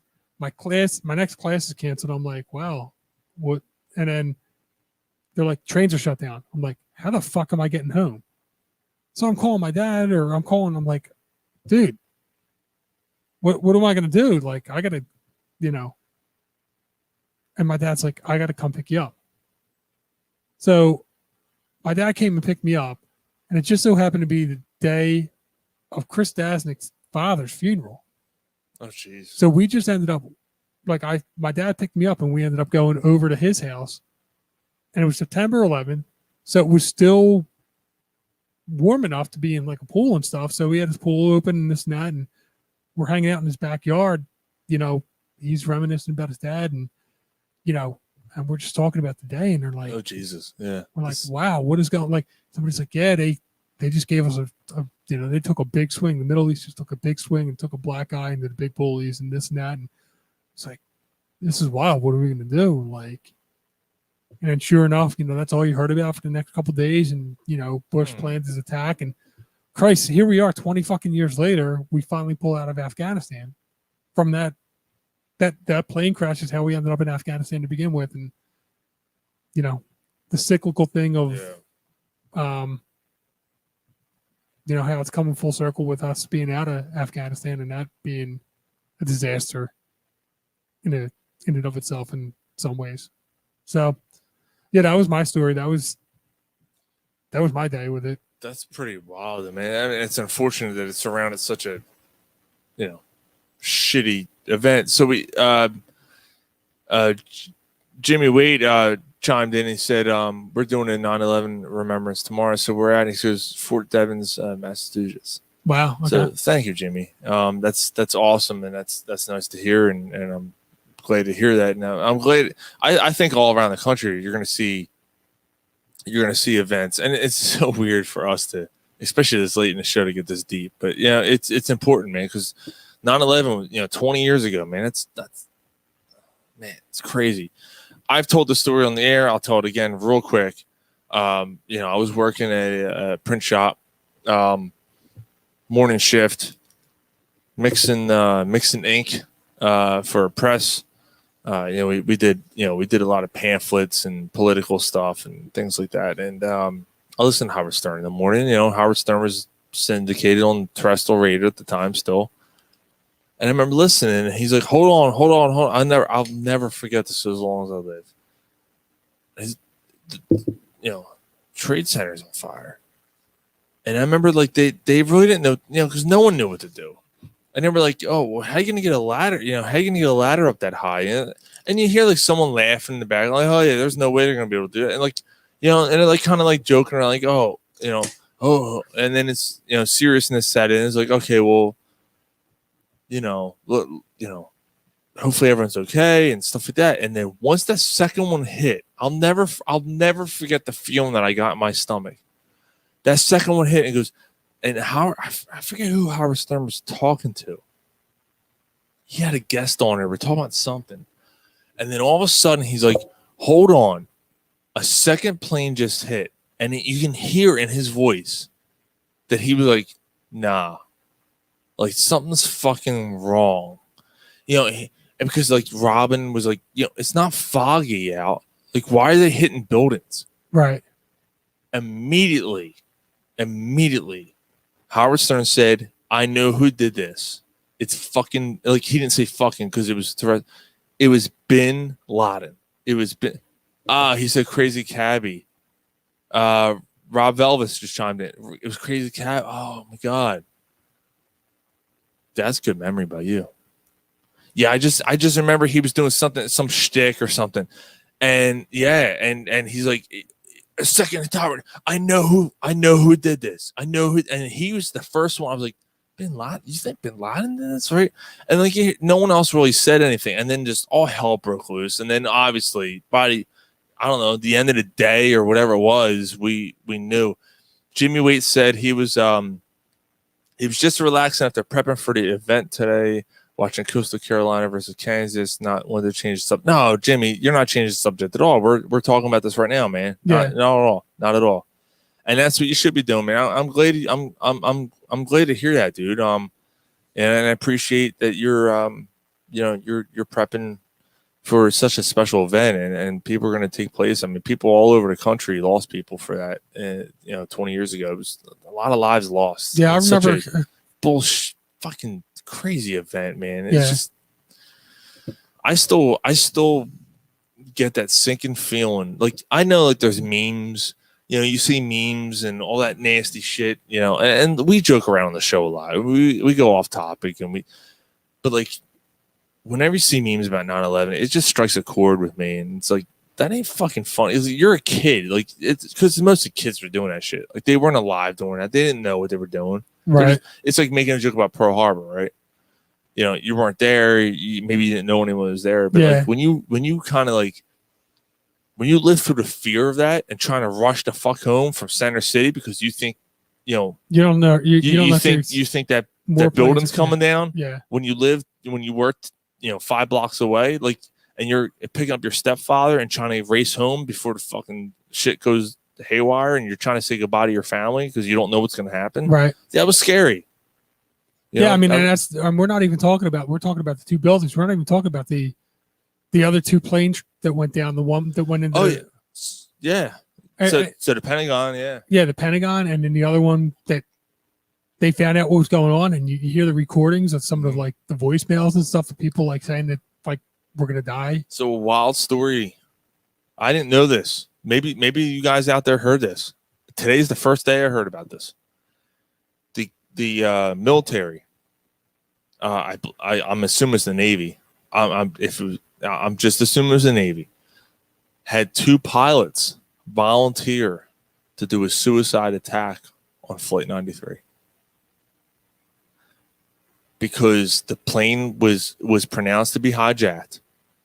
2 pilots raised their hands and said, I'll do it. Wow. They jumped in planes. Bombers. They jumped in bombers. And they were going to crash into that plane and crash it before it did any damage. Because they couldn't shoot it down? I guess they don't want to shoot it down, I guess. Oh, you know what it was? It was because they couldn't prep themselves enough ahead of time. Oh, to they couldn't get aim, enough. Okay. to get the ammo ready because they heard it was heading towards Washington or whatever. So they loaded up two pilots loaded up, jumped in bombers, and we're gonna crash into the plane. Yeah. So those guys basically left,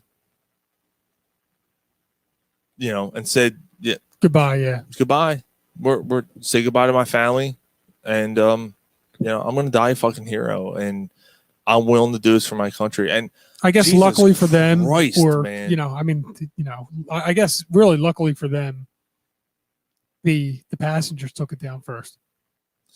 Yeah, I mean, did you see it? I know it's Hollywood, but that movie, Flight 93, was rough. Yeah, that was fucking rough, man. That was hard to watch, and to see those. I can't believe we're being. Yeah, we've been drinking. I've been drinking since 4 o'clock. Yeah. 4 o'clock, and we're doing this, and we're doing a pretty sober job of this. I'm gonna be honest, but this is a sober event. So yeah. And I'm glad we're doing this. I really am. But the fact that those guys basically said goodbye, and we're gonna crash into this plane, and we're gonna do thousands of other people's service. Right. We're gonna sacrifice these 100 people because they're probably gonna die. Man, anyway, I don't know if I'd be able to do it. Right. That takes a special kind of person. Man. But yeah, I mean they're probably still alive. So oh, they are. Them no, they are. They are. They just did an interview about it. I read it today. They were reminiscing about 20 years ago. They almost lost their lives, and I almost wonder if did they actually tell their families just so you know, I volunteered. Yeah, that's pretty scary. To take the plane down. You might, maybe they have kids now.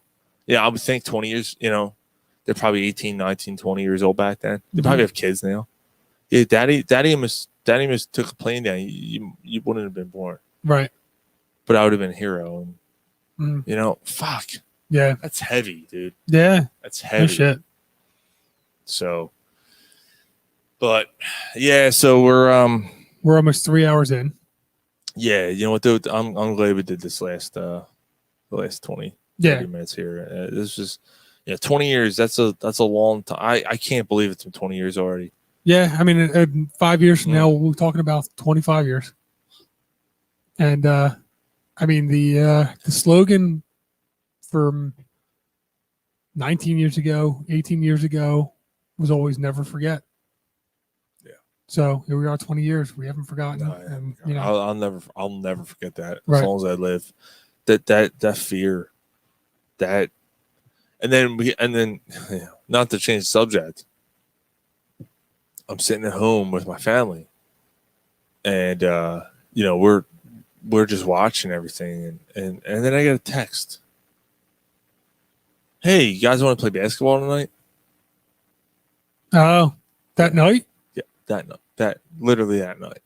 I said, "Are you fucking kidding? The country's being attacked." Yeah. I am not going out and playing basketball tonight. Sorry. Right. But it's a nice night. I got a text back. Yeah, I'm gonna stay in. Yeah. This is the biggest day of my this is literally the biggest event, natural event. Yeah. Or national event of my lifetime that's probably happening right now. I'm scared. I need a day. We I may need not. a day to, yeah, we may not wake up tomorrow. I'm gonna make sure I'm not playing basketball on my last night on Earth. Right. Yeah. So, yeah, yeah. Yeah. Well, as much as I love sports, I'm not doing that. These guys played the whole time during COVID too, so that's also true. Yeah. I thought there was this fit in. So